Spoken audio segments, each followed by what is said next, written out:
नमस्कार दोस्तों। आज का जो हमारा टॉपिक है वो है त्रिविम ज्यामिति। आरपीएससी ने क्या पूछा है, आरपीएससी क्या पूछेगा, इसमें हमारा टॉपिक जो है वो 3D है आज। और 3D जो है उसको लेके काफ़ी बच्चे एक्साइटेड है, काफ़ी बच्चे इंटरेस्टेड है। वो बार बार पूछते हैं सर 3D कब लाओगे, 3D कब लाओगे।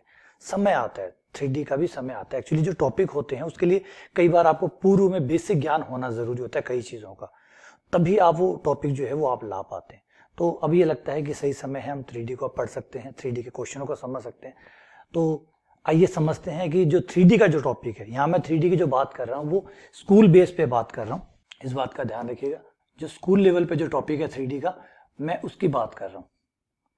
क्योंकि आपका 3D का जो टॉपिक है दो बार है। एक आपको मिलता है यूजी में, यूजी लेवल में मतलब कॉलेज लेवल में है, और एक ये आपका सीनियर सेकेंडरी लेवल में। तो जो स्कूल लेवल है, जो सीनियर सेकेंडरी लेवल है, उसमें जो 3D है मैं उसको कवर करने वाला हूँ, वो भी सीनियर सेकेंडरी पे, क्योंकि ये टॉपिक आपको 10th में भी मिल रहा है। तो फिलहाल तक हम सिर्फ सीनियर सेकेंडरी लेवल जो है 12th क्लास का, उसमें जो 3D है उस 3D को ही कवर कर रहे हैं। उसमें क्या क्या आएगा उस पर बात करेंगे, कितने क्वेश्चन बन सकते हैं इस टॉपिक से उस पर बात करेंगे, और कैसे क्वेश्चन बन सकते हैं उस पर बात करेंगे। चलिए इस पर बात शुरू करते हैं। सबसे पहले इस टॉपिक में देखिए कि एक्चुअली है क्या क्या, क्योंकि जब तक आप ये नहीं जानेंगे कि है क्या क्या तो उस हिसाब से आप ये तय भी नहीं कर पाएंगे कि भैया क्या पूछ सकता है। तो इस टॉपिक में ज्यादा कुछ विज्ञान है ही नहीं। सबसे पहली चीज जो आती है वो है बिंदु, पॉइंट। सबसे पहली चीज है बिंदु, पॉइंट। दूसरा आता है हमारा सरल रेखा, स्ट्रेट लाइन। तीसरा आता है हमारा समतल, और इसके साथ ही ये टॉपिक पूरा हो जाता है। इसके साथ ही ये टॉपिक पूरा हो जाता है। तीन चीजें, बिंदु, सरल रेखा और समतल। अब यहां पे होता क्या है, तीन टॉपिक तो तीन ही है। तीन को क्या करते हैं, रेखाओं को, दो रेखाओं को दे देते हैं, दो रेखाएं साथ में डाल दी और उनका प्रतिच्छेद बिंदु पूछ लिया, उनके बीच का कोण पूछ लिया, और फिर बस इसी टॉपिक को घुमाते रहते हैं। क्योंकि घुमाना तो है ही, टॉपिक बड़ा कैसे होगा। एक सरल रेखा है, फिर एक सरल रेखा और दे दी कि भैया चलो कटाओ इन्हें, प्रतिच्छेद बिंदु निकालिए। प्रतिच्छेद बिंदु निकाला, बताओ कोण कितना होगा, कोण निकाल रहे, समांतर होगी नहीं होगी, लंबवत होगी नहीं होगी, फिर उन्हीं दो सरल रेखाओं को घुमाते रह गए। ऐसे ही दो समतलों को उठा लिया, जब एक समतल है तो एक समतल और लगा दीजिए, दो समतल बन गए। अब दो समतल है तो काटेंगे या नहीं काटेंगे, तो बताइए कब काटेंगे, बताइए कब नहीं काटेंगे, और काटेंगे तो कहाँ काटेंगे, उससे क्या बनेगा। ठीक है, ये सब चीजें फिर ऐड होनी शुरू हो जाती है। फिर क्या किया, अब एक सरल रेखा समतल है, दो समतल ही क्यों लें, एक काम करते हैं ना, एक सरल रेखा ले लेते हैं, एक समतल ले लेते हैं, एक रेखा और एक समतल, इन दोनों को कटवा के देखते हैं कि ये दोनों कहाँ काटेगी, प्लस एक समतल, इन दोनों का प्रतिच्छेद बिंदु क्या होगा। ठीक है, समानांतर होगी तो कब होगी, इनके बीच का कोण क्या होगा, डैश डैश डैश डैश चीजें बना के इस टॉपिक को और लंबा कर दिया। तो यही सारा का सारा सार है। अगर आपने इन चीजों को, देखिए ये चीजें, सवालों पे मत जाइए। हमेशा आपको एक चीज का ध्यान रखना होगा, जब भी आप चीजों के बारे में पढ़ें तो हमेशा सीधा का सीधा जड़ पे हाथ डालिए, सीधा जड़ पे हाथ डालिए। अगर आप पत्ते तोड़ते रहेंगे, पत्ते तोड़ने का मतलब सवाल, अगर आप सवाल करते रहेंगे नए पत्ते आ जाएंगे। पत्ते तोड़ते रहिए, वो पेड़ जो जिसके आप पत्ते तोड़ रहे हैं, आप घबराइए मत, वो फिर से दोबारा से आने वाले हैं। आपने कुछ नहीं किया उसके अंदर, जो पत्ते तोड़े वो नए पत्ते निकल आएंगे। तो सवालों को आप चाहे कितना ही निकाल लीजिए, 100 निकाल लीजिए, 200 निकाल लीजिए, 200 सवाल निकालेंगे, 200 और नए सवाल तैयार हो जाएंगे। ये कभी नहीं मरने वाला, ठीक है ना। तो हमेशा क्या है, जड़ एक होती है, तो हमेशा जड़ पे हाथ डालिए। जब भी कोई टॉपिक पढ़ना शुरू करें तो देखिए उसकी जड़ में क्या है। अब 3D की जो जड़ है उसमें तीन ही चीजें हैं, बिंदु, सरल रेखा और समतल। बस इतना छोटा सा टॉपिक है, बहुत छोटा टॉपिक है 3D का। पता हवा इतनी बड़ी बनी है वो एक अलग बात है, लेकिन टॉपिक सिर्फ इतना ही है, बिंदु, सरल रेखा, समतल। सरल रेखा को ढंग से पढ़ लीजिए, जब एक सरल रेखा को पढ़ लिया तो दो बन जाएंगी। एक समतल को ढंग से, पहले समतल को कौन होता है, कौन समतल है, कौन भाई, उस पे वो जो समतल होता है उसका अभिलंब क्यों लिया गया है, कौन अभिलंब, वो सब बेसिक बेसिक बातों के साथ क्वेश्चन आंसर करते करते आप उस टॉपिक से निकलिए, और फिर देखिए आपको सारे क्वेश्चन 3D के इजी लगने लग जाएंगे।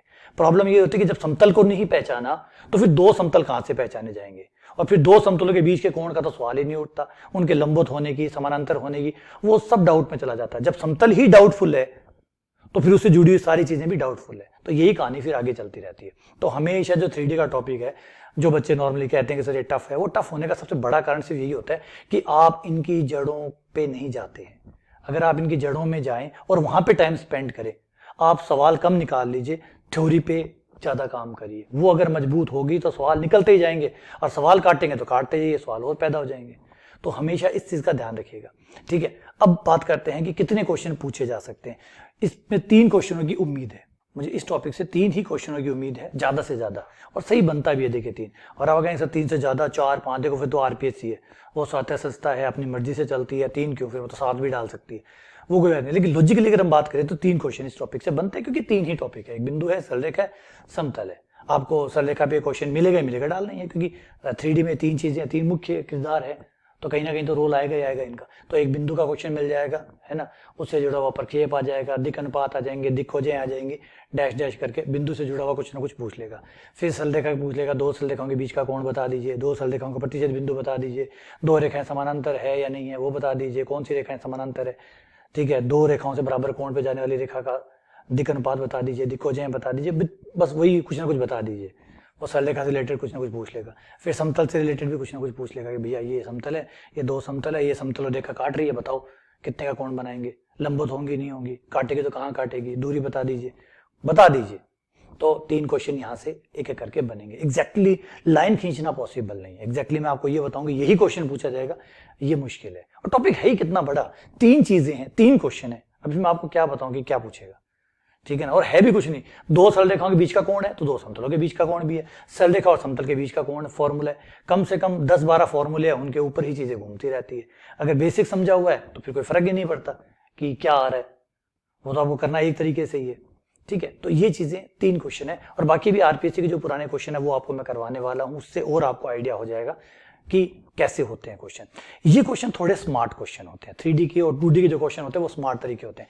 इनके लिए आपके पास short tricks plus long trick, लंबा जो प्रॉपर मेथड है वो यहाँ पे आपको मिल जाता है। यहाँ शॉर्ट ट्रिक का मतलब है, कई बार तो आप अपने खुद के फॉर्मूले बना लेते हैं कि भैया प्रतिबिंब पूछेगा तो ये वाला फॉर्मूला है, इसमें मान रखूंगा प्रतिबिंब आ जाएगा, कोण पूछेगा या कुछ और पूछेगा तो थोड़ी शॉर्ट ट्रिक्स आप खुद बना के इसके लिए रख सकते हैं। जैसे ना अचार बना के हम घर में रखते हैं, अचार क्यों रखते हैं कि कई बार सब्जी अच्छी ना लगे तो अचार निकाल लें, वो रेडीमेड बना के रख लिया। तो कुछ छोटी छोटी चीजें आप रेडीमेड बना के रख सकते हैं, तो वो शॉर्ट ट्रिक्स के तौर पे।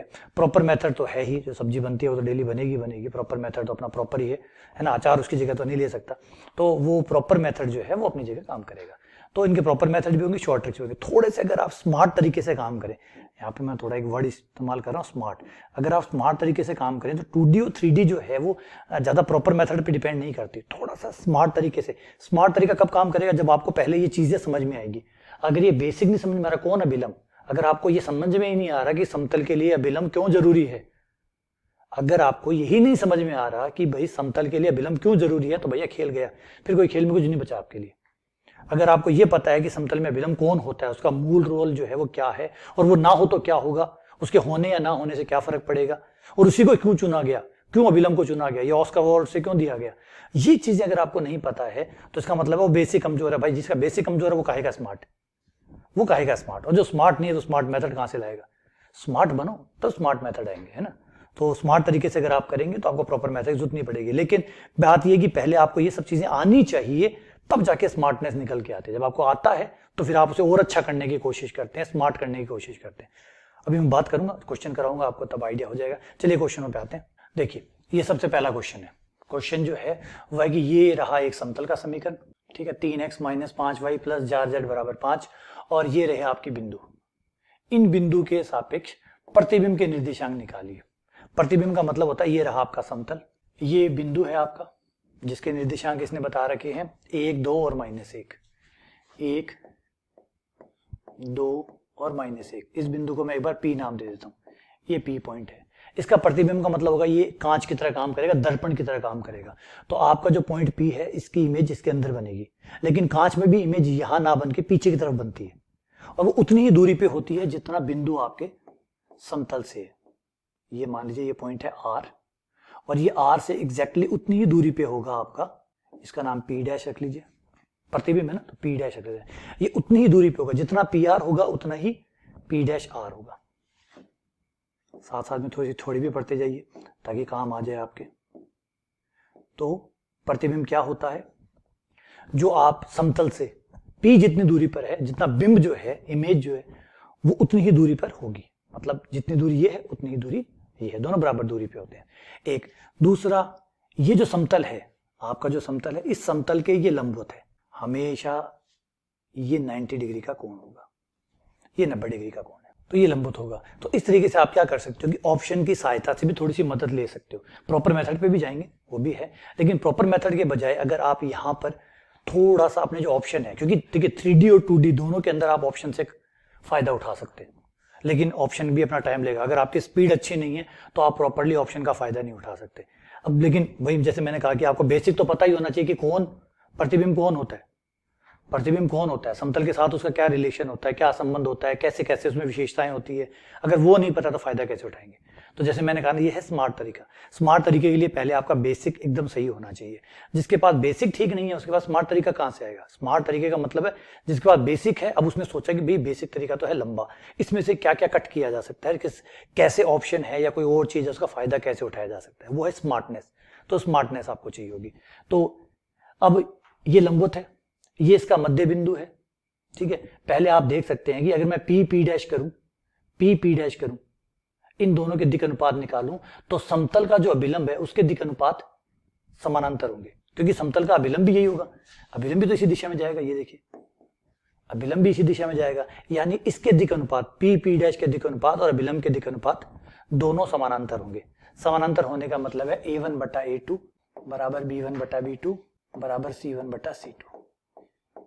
यह है दिक् अनुपात के समानांतर होने की शर्त। आप इस शर्त की फायदा उठा सकते हैं। आप जो आपके ऑप्शन है उनसे काम करिए। सबसे पहले हो सकते तो तीसरे ऑप्शन से स्टार्ट करिएगा। पहला ऑप्शन जब गलती पाया जाता है, हाँ हमेशा तो नहीं होगा, लेकिन कभी कभी आप जब ऑप्शन के साथ जाए ना तो हमेशा जो सेकंड या थर्ड ऑप्शन है वहां से स्टार्ट करें। तो इन ऑप्शन से आप स्टार्ट कर सकते हैं। इसके दिक् अनुपात निकाल लीजिए, दोनों को घटाएंगे दिक् अनुपात आ जाएंगे। फिर वो दिक् अनुपात, ये समतल के अभिलंब के दिक् अनुपात 3 माइनस का 5 और 4, यह आपके आ गया अभिलंब के दिक् अनुपात। अब जो अभिलंब के दिक् अनुपात है वही दिक् अनुपात आपके इसके होने चाहिए। अगर दोनों के सेम है, दोनों का अनुपात सेम है, तो फिर ये बात मान सकते हैं पी डैश ये हो सकता है। गारंटी अभी भी नहीं है, क्योंकि इस लाइन पे कोई और पॉइंट भी होगा। अगर मान लीजिए ये पॉइंट भी है तो इस पॉइंट के भी दिक् अनुपात इसके समानांतर होंगे। ऑप्शन वाला भी बहुत स्मार्ट, जैसे मैंने पहले कहा, अगर आपको बेसिक नहीं पता है तो स्मार्ट तरीका जो है वो उल्टा पड़ जाएगा। क्योंकि अगर यहाँ कोई बिंदु अगर मैं क्यू लूं और पी क्यू के दिक् अनुपात निकालूं तो उसके दिक् अनुपात भी इसके अभिलंब ही इसके समानांतर ही आएंगे। समझ गए बात। तो ये आपको ध्यान रखना पड़ेगा। बाकी जो प्रॉपर तरीका है वो तो अपनी जगह है ही है। अब प्रॉपर तरीके की बात कर लेते हैं। ये बात समझ में आ गई आपको, ये विशेषता होती है। अब इन्हीं विशेषताओं का इस्तेमाल करके हम प्रॉपर मेथड से निकालेंगे। एक चीज और कर सकते हैं, आप शॉर्ट ट्रिक्स बना सकते हैं। जैसे ये क्वेश्चन है, अगर ये क्वेश्चन जैसे प्रतिबिंब वाला क्वेश्चन है वो बार बार पूछा जाता है, कंपटीशन बार बार पूछता है, तो जिस क्वेश्चन को बार बार पूछ रहा है उस क्वेश्चन की शॉर्ट ट्रिक बना लीजिए। सारे क्वेश्चनों की शॉर्ट ट्रिक बनाएंगे तो आपके पास मतलब मान लीजिए 100 फॉर्मूले हो गए, 100 ही शॉर्ट ट्रिक्स हो गई तो 200 हो गया। 200 चीजें याद रखो, 100 ही याद नहीं हो रही थी, 200 हो गई।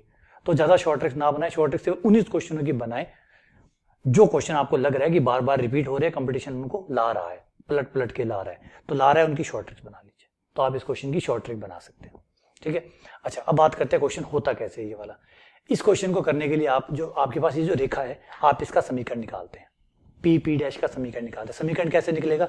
बिंदु तो ये रहे जिससे रेखा गुजरती है, और समतल का जो अभिलंब है वो और रेखा दोनों समानांतर है। तो रेखा का समीकरण हो गया x माइनस बिंदु x माइनस 1, जिस बिंदु से रेखा गुजरती है, x minus 1, y minus 2, z minus minus 1 minus minus plus 1 बटा आ जो दिक् अनुपात है, जो दिक् अनुपात जो अभिलंब होगा, अभिलंब के दिक् अनुपात इसके काम आएंगे। अभिलंब के दिक् अनुपात है 3 माइनस 5 4, 3 माइनस 5 और 4।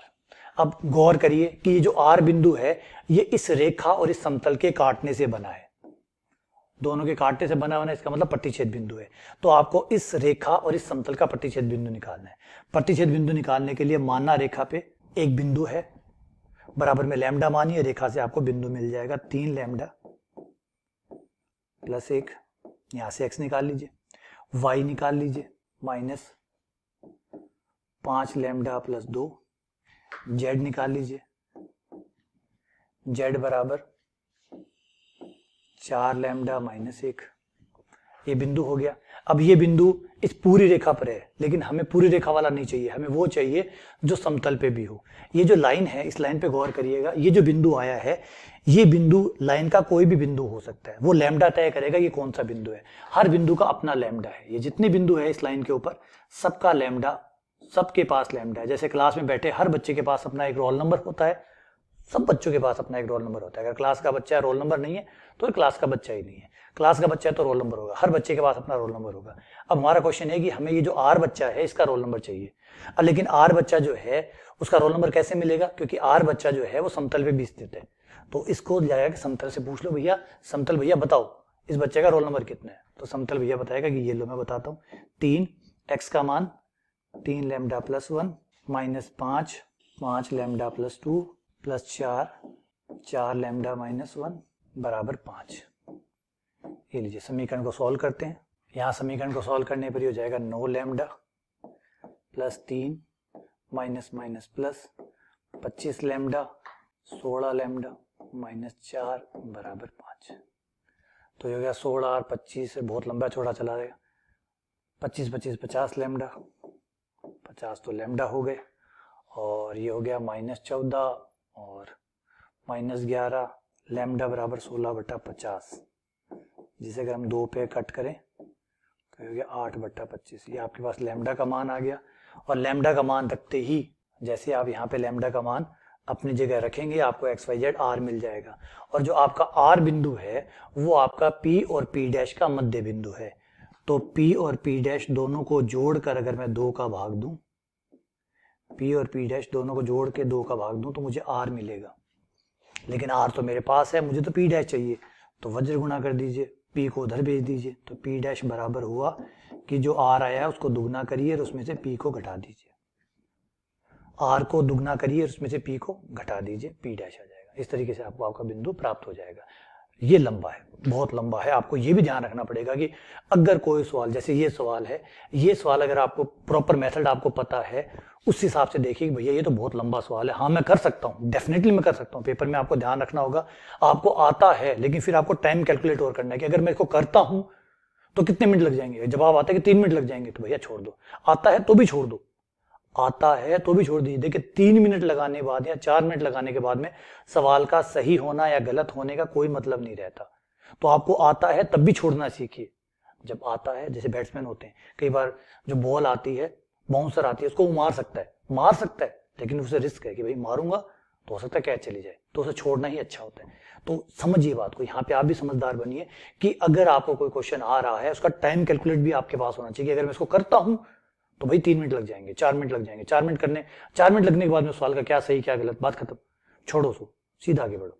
तो ये भी ध्यान रखना पड़ेगा, आते हुए सवाल को भी छोड़ना पड़ता है। हमने हमेशा ये सीखा है कि जो नहीं आता उसे छोड़ा जाता है, नहीं, कई बार ये ट्रैप होते हैं, ये फंसाने के लिए होते हैं। अगर इसके पास आपके पास स्मार्ट ट्रिक है तो लगाइए, नहीं है तो छोड़िए। इस क्वेश्चन को सीधा ना जाइएगा, ये लंबा चला जाएगा। ये लास्ट में रख लीजिए, लास्ट में रख लीजिए, ऐसे क्वेश्चन पे स्टार लगा दीजिए या अपना कोई प्रतीक चिन्ह दे दीजिए, नए प्रकार का कोई प्रतीक चिन्ह दे सकते हैं आप, ठीक है ना। ये लीजिए, इस प्रकार का प्रतीक चिन्ह दे दिया कि भैया ये प्रतीक चिन्ह लगा हुआ है, इसको लास्ट में हैंडल करूंगा इन क्वेश्चनों को, बात खत्म। आइए आगे बढ़ते हैं, अगला क्वेश्चन। अब ऐसे क्वेश्चन भी प्यारे प्यारे हैं बेचारे, इतने देखे छोटे छोटे नन्हे से क्वेश्चन है। ये क्वेश्चन इसलिए आए हैं कि भैया आपका जो समय कहीं बर्बाद होता है तो उसको बचाने के लिए आए हैं। जो समय आप कई क्वेश्चनों में ज्यादा दे चुके हैं उसको एडजस्ट करने के लिए भी ऐसे क्वेश्चन डाले जाते हैं। देखिए ऐसे क्वेश्चनों को शिकार करिए। शेर का शिकार नहीं करता, शेर हाथी का शिकार भी जल्दी से नहीं करता। शेर पहले जो सबसे कमजोर उन्हीं का शिकार करता, क्योंकि ऊर्जा भी नहीं खोना चाहता वो। तो सबसे पहले छोटे शिकार करिए, सबसे पहले छोटे शिकार करना सीखिए। और ये है वो छोटे छोटे जिनका शिकार होना चाहिए। एक रेखाखंड, ठीक है, के निर्देशांक अक्षों पर प्रक्षेप, ये है x अक्ष पे प्रक्षेप, ये है y अक्ष पे प्रक्षेप, ये है z अक्ष पे प्रक्षेप। प्रक्षेप का मतलब होता है x2 माइनस x1। तो ये हुआ आपका x2 माइनस x1 जो कि बराबर है 2। y2 माइनस y1 हुआ आपका, ये फॉर्मूला लिख लीजिएगा जो भी मैं बता रहा हूं, z2 माइनस z1। ये है प्रक्षेप, x अक्ष पे प्रक्षेप, y अक्ष पे प्रक्षेप और z अक्ष पे प्रक्षेप। अब ये कह रहा है कि भैया रेखाखंड की लंबाई निकालिए। रेखाखंड की लंबाई जो है वो बराबर होती है अंडर रूट, हमारे पास फॉर्मूला है x2 minus x1 plus y2 minus y1, x2 minus x1 का स्क्वायर, y2 माइनस y1 का स्क्वायर और z2 माइनस z3 का स्क्वायर। ये आ गया सीधा आपका under root x2 minus x1 कितना, 2, 2 का स्क्वायर, 2 का स्क्वायर, 6 का स्क्वायर 36, 36 40, 49, 49 का 7। ये आपका आंसर आ गया। अब आप कहेंगे सर आपने इतना टाइम खर्च कर दिया, भाई मुझे समझाना पड़ता है, मुझे समझाना पड़ता है, इसमें टाइम लगता है। वरना मैं ये करता, पागल हूं क्या ये चीजें करता? मैं तो सीधा अपना एक फॉर्मूला बना लेता। मैं सीधा अपना एक फॉर्मूला बना लेता कि भाई जब भी प्रक्षेप दिए गए हों, सुन लीजिए बात, जब भी प्रक्षेप दिए गए हों तो मैं सीधा सीधा सीधा पहला प्रक्षेप ए बी सी बोलूंगा और सीधी लंबाई निकालूंगा A square plus B square plus C square, सीधी निकालूंगा डायरेक्ट ही। पागल हूं क्या? ऐसे आपको समझाऊंगा क्या पेपर वाले को कि भैया आरपीएससी वालों देखिए मुझे आता है, मुझे फॉर्मूला भी पता है, x2 minus x2 minus x1 कहते हैं x के प्रक्षेप को। मुझे उसे कुछ नहीं बताना, मैं कोई 12th क्लास का पेपर नहीं दे रहा हूँ जहां मुझे एग्जामिनर को हर बात समझानी है कि माना, यहाँ कोई माना वाना नहीं है, यहाँ सीधा आना है, सीधा आना चाहिए। तो ये बात पकड़िए बातों को, ठीक है ना? तो ये मुझे समझाने के लिए करना है, आपको नहीं करना। आप तो इसमें से निकालिए, ये बात गलत नहीं लिखनी, ये बात ये भी नहीं लिखने की जरूरत है, ये बातें नहीं लिखनी। ये तो अमित जी ने समझाया, अमित जी लिखे, हम क्यों लिखें? सीधा हम तो यहाँ आएंगे और सीधा आंसर सट खत्म। इसमें 5 सेकंड से ज्यादा नहीं लगनी चाहिए और हो सके तो ये कैलकुलेशन भी दिमाग में चलनी चाहिए। आ जाइए अगले क्वेश्चन पे आते हैं। अगला क्वेश्चन बढ़िया क्वेश्चन। एक रेखा एनएल, ये रेखा है, बढ़िया, ठीक है, x-1 ये जो भी है, ठीक है। उसके बाद में P एक बिंदु है, P से लंब डाला गया PN, रेखा का नाम है एनएल, ये रेखा है एनएल, एनएल रेखा है। एनएल रेखा पर 5 9 3 से लंब डाला गया, ये P पॉइंट है। निर्देशांक बता दो भाई, 5 9 3, 5 9 3, यहां से इसके ऊपर ये लंब डाला गया, हो गया। अब क्या पूछ रहा है कि लंबपाद, लंबपाद ये रहा भैया, वो इसकी ये भैया चर्चा कर रहा है, वो इस बिंदु की बात कर रहा है। लंबपाद, जहां पर वो लंब जो है वो खड़ा है, उसका पाद बिंदु है, उसके पैर है, चरण है, चरण यहां है। इसके चरण बताइए कि चरण कहां है, तो बता देते हैं चरण कहां है। क्या करना होगा, इन दोनों रेखाओं का प्रतिच्छेद बिंदु है ये जो चरण है, हमारे जो चरण होते हैं वो फर्श और मेरा जो शरीर है उसका प्रतिच्छेद बिंदु है। देख लीजिए, देख लीजिए, जो जमीन है वो समतल है और मैं रेखा की तरह हूं, एक इतना पतला तो नहीं हो लेकिन फिर भी मान सकते हो रेखा हूं। दोनों का जो हमारा कटान बिंदु है, स्पर्श बिंदु है, वही मेरा चरण बिंदु है, वो भी यहां मिलेगा, ये आ गया एन, ठीक है। कैसे निकलेगा, रेखाओं के समीकरण चाहिए होंगे। क्या रेखाओं के समीकरण चाहिए होंगे? ना साहब, एक रेखा का है, ये रहा, एक रेखा का दिया गया है और ये जो एन बिंदु है, जो चरण बिंदु है, वो इसी रेखा पर है, इसी रेखा पे है, तो बराबर में माना लैम्डा। अभी याद दिलाए, मैंने बताया था किसी भी रेखा के हर बिंदु के पास अपना एक लैम्डा होता है। अब बात है कि हमें कौन सा लैम्डा चाहिए, वो वाला लैम्डा चाहिए जो इस वाली रेखा के साथ कट करता हो, तो इस रेखा को भी संतुष्ट कराना पड़ेगा। तो पहले लैम्डा लीजिए, लैम्डा लेते ही हमारे पास आ गया, एक्स का मान आ गया 2 लैम्डा प्लस 1, वाई का मान आ गया 3 लैम्डा प्लस 2, जेड का मान 4 लैम्डा प्लस 3 आ गया। अब दोनों को घटा ले तो दिक् अनुपात आ जाएंगे, दोनों को घटाने पर इसके दिक् अनुपात, तो x2 minus x1, 2 lambda plus 1 में से 5 गया तो यह आ गया 2 लैम्डा माइनस 4। फिर y 3 लैम्डा प्लस 2 में से 9 गया, 3 लैम्डा माइनस 7। उसके बाद 4 लैम्डा प्लस 3 में से 3 गया तो ये हो गया 4 लैम्डा। ये हो गए इसके दिक् अनुपात, किसके, पीएन के। एनएल के दिक् अनुपात यहां दिए हुए हैं, ये रहे 2 3 3 4, 2 3 4, दोनों लंबवत है, लंबवत है, दोनों लंबवत है, लंबवत की शर्त लगेगी, स्वाहा a1 a2 plus b1 b2 plus c1 c2 बराबर 0। आ जाओ, a1 इंटू a2,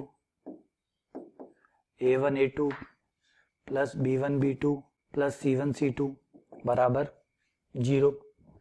निपटा दीजिए, 4 lambda minus 8 plus 9 lambda plus 21 plus 16 lambda बराबर 0। 16 4 20, 20 29, ये 29 लैम्डा, ये भी 29। भैया ये तो प्यारा बच्चा है यार, इस बच्चे का तो रोल नंबर 1 है, रोल नंबर 1 है, रोल नंबर 1, यस सर, ये है वो। तो लैम्डा का मान 1 रखने पर ये आंसर आ गया 3, 5, 7, 3 5 7, 3 5 7। गलत निशान लगा दिया, देखिए यहाँ बैठा बैठा ही गलत लग गया। तो ये एक परेशानी और होती है, आप निकाल के किताब में, आप जब पेपर क्वेश्चन कर रहे होते हैं ए निकालते हैं और जब OMR शीट तक पहुंचता है तो बी हो जाता है। ऐसी गलतियों से सावधान, सावधान इंडिया, ऐसे नुकसान पहुंचाते हैं, ऐसे एक दो क्वेश्चन चले जाते हैं, ऐसे नहीं जाने चाहिए। अगला क्वेश्चन कुछ जबरदस्ती कह रहा होगा, एक समतल किसी स्थिर बिंदु ए बी सी से गुजरता है। भैया ठीक है, गुजरना चाहिए। तो मूल बिंदु से समतल पर डाले गए लंब पाद का बिंदु पथ, किसी समतल, एक समतल किसी स्थिर बिंदु ए बी से गुजरता है, तो समतल बिंदु से गुजरता है ए बी सी से। तो सबसे पहले तो धन्यवाद दीजिए और फिर उसके बाद में शुरू करिए। एक बिंदु ए बी सी से गुजरता है, भैया पी बिंदु है और वो ए कोमा बी कोमा सी से गुजरता है। ठीक है, गुजरने दीजिए, गुजरो भैया, तुम्हारी जमीन है। फिर उसके बाद मूल बिंदु से समतल पर डाले गए लंब, ये रहा मूल बिंदु 0, इस बिंदु से समतल के ऊपर लंब डाला गया, ये लंब बिंदु मान लेते हैं Q है। इस लंब बिंदु का जो पाद है वो Q है, इसका बिंदु पद निकालना है। जिसका बिंदु पद निकालना होता है उसको XYZ बोल देते हैं, इसको XYZ बोल देते हैं, ये XYZ हो गया। ये दोनों 90 डिग्री पर है, इसका बिंदु पद निकालिए। तो भैया जब 90 डिग्री पर है तो इसका मतलब PQ और OQ दोनों लंबवत है, लंबवत की शर्त लगा देंगे। चित्र के अनुसार, दिए गए अनुसार PQ लंबवत है OQ के, PQ और OQ दोनों लंबवत है। लंबवत है तो लंबवत की शर्त लगाइए। क्या शर्त होती है? A1 A2 plus B1 B2 plus C1 C2 बराबर 0। तो ये हो गया। पहले इसके दिक् अनुपात निकाल लीजिए। इसके दिक् अनुपात कितने होंगे? x minus a, y minus b और z माइनस सी। इसके दिक् अनुपात हुए x comma y comma z, क्योंकि x minus 0 y minus 0 z minus 0 यही आ जाएंगे। लंबवत की शर्त लगा दीजिए। तो x इंटू एक्स माइनस ए, A1 A2 plus B1 B2 plus C1 C2, ये लीजिए, ये आपका आंसर आ गया। आपको एक कमाल की बात बताऊं, ये क्वेश्चन जो है वो सीनियर सेकेंडरी लेवल के हिसाब से डाला गया, लेकिन ये जो क्वेश्चन है ये आपको नवकार पब्लिकेशन की बुक में मिलेगा, प्रश्नावली नंबर 2nd A में। नवकार की बुक में चले जाइए, प्रश्नावली 2nd A के अंदर आप इस क्वेश्चन को पा सकते हैं। ये जो समीकरण अभी आया है लास्ट में, ये गोले का समीकरण है, और ये जो क्वेश्चन है उसमें ऐसे है कि सिद्ध कीजिए, मतलब सिद्ध कीजिए ये इस गोले का जो समीकरण होगा, लंब पाद का जो बिंदु पथ होगा वो एक गोला होगा जिसका समीकरण ये होगा। वो सिद्ध करने का सवाल था, उसको सिद्ध करने वाले हिस्से को काट के ऑप्शन में डाल दिया। ये रहा आपका पहला ऑप्शन। नहीं, पहला नहीं है, देखिए पहला नहीं है, गलतियां पे गलतियां हो रही है, सावधान इंडिया, ये गलतियां ना करें। ये क्वेश्चन अब नवकार पब्लिकेशन का है। अब लेकिन अब आप कहेंगे सर तो सेकेंडरी, सीनियर सेकेंडरी लेवल पे कैसे आ गया? जब गोले का क्वेश्चन है तो बेटा गोले का नाम ही काट दिया बंदों ने, समझदारी का काम किया, गोले का नाम ही गायब कर दिया। गोला है ही नहीं, इसमें कहाँ है गोला बताइए? और इस समीकरण को आप पहचानते हैं तो गोला है, नहीं पहचानते तो नहीं है। नहीं, गोला नाम ही नहीं है तो इस हिसाब से टूटी का, इस हिसाब से ये सीनियर सेकेंडरी का क्वेश्चन है, क्योंकि सीनियर सेकेंडरी में क्या क्या नाम होता है? समतल एक इसका नाम है सीनियर सेकेंडरी का, समतल किसका नाम है? सीनियर सेकेंडरी का। सीनियर सेकेंडरी के हिसाब से सही है। बाकी मूल बिंदु, समतल पर डाला गया लंब पाद का बिंदु पथ, ये सारे वर्ड वही है जो सीनियर सेकेंडरी के हैं, तो सीनियर सेकेंडरी के हिसाब से सेट बैठ गया ये। अगला क्वेश्चन आ जाते हैं। दो संगामी रेखा, भैया ये लंबा क्वेश्चन है, देखते ही पता लग जाता है। क्यों? इतने बड़े बड़े ऑप्शन जो है ना, कई बार इंट्यूशन आने लग जाता है कि भैया इतने बड़े बड़े ऑप्शन, इतने बड़े बड़े ऑप्शन, इतने बड़े ऑप्शन है तो साफ बात है कि सवाल लंबा है। सवाल लंबा है तो बचिए, सावधान, अलर्ट हो जाना चाहिए, रेड लाइट जल जानी चाहिए कि गड़बड़ है, ये सवाल गड़बड़ है, नहीं करना। क्वेश्चन देख के ही पता लग जाएगा। दो संगामी रेखाएं, दो रेखाएं हैं जो कि संगामी हैं। ये पहली रेखा मान लीजिए, ये दूसरी रेखा मान लीजिए। पहली रेखा के दिक् अनुपात है L1 M1 N1, दूसरी रेखा के दिक् अनुपात है L2 M2 N2। ठीक है, एक रेखा है जो मध्य कोणों को समद्विभाजित करती है, एक रेखा है जो इन कोणों को समद्विभाजित करती हुई बीच में से जा रही है। इस रेखा के दिक् अनुपात बताइए।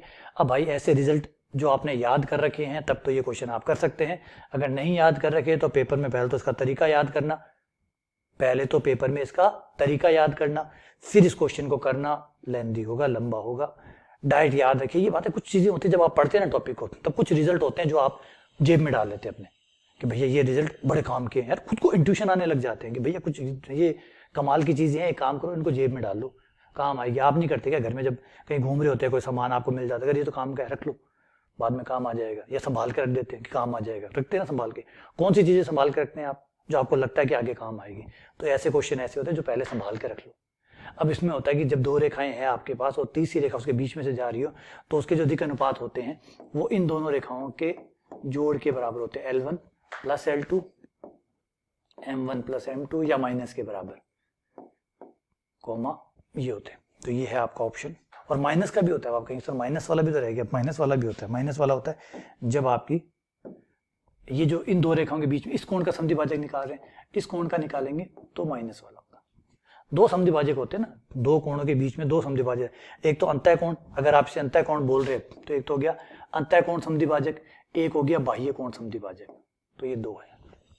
इसलिए आपको यहाँ पे सब में देखिए डबल डबल चिन्ह दिख रहे हैं। डबल डबल चिन्ह क्यों? क्योंकि दो प्रकार के समद्विभाजक होते हैं, इसलिए सबके ऑप्शन देखो, चारों ऑप्शन में है ये plus minus plus minus plus minus. क्यों? क्योंकि दो समद्विभाजक होंगे, इसलिए दोनों एक साथ आ जाएंगे इस वजह से, ठीक है ना। तो ये याद रखना पड़ेगा, वरना तो क्या होगा, लंबा होगा। लंबा क्या होगा, आपको पहले मानना पड़ेगा कि भाई ये जो रेखा गुजर रही है जिसके दिक् अनुपात हमें निकालना है, माना उसका दिक् अनुपात LMN है।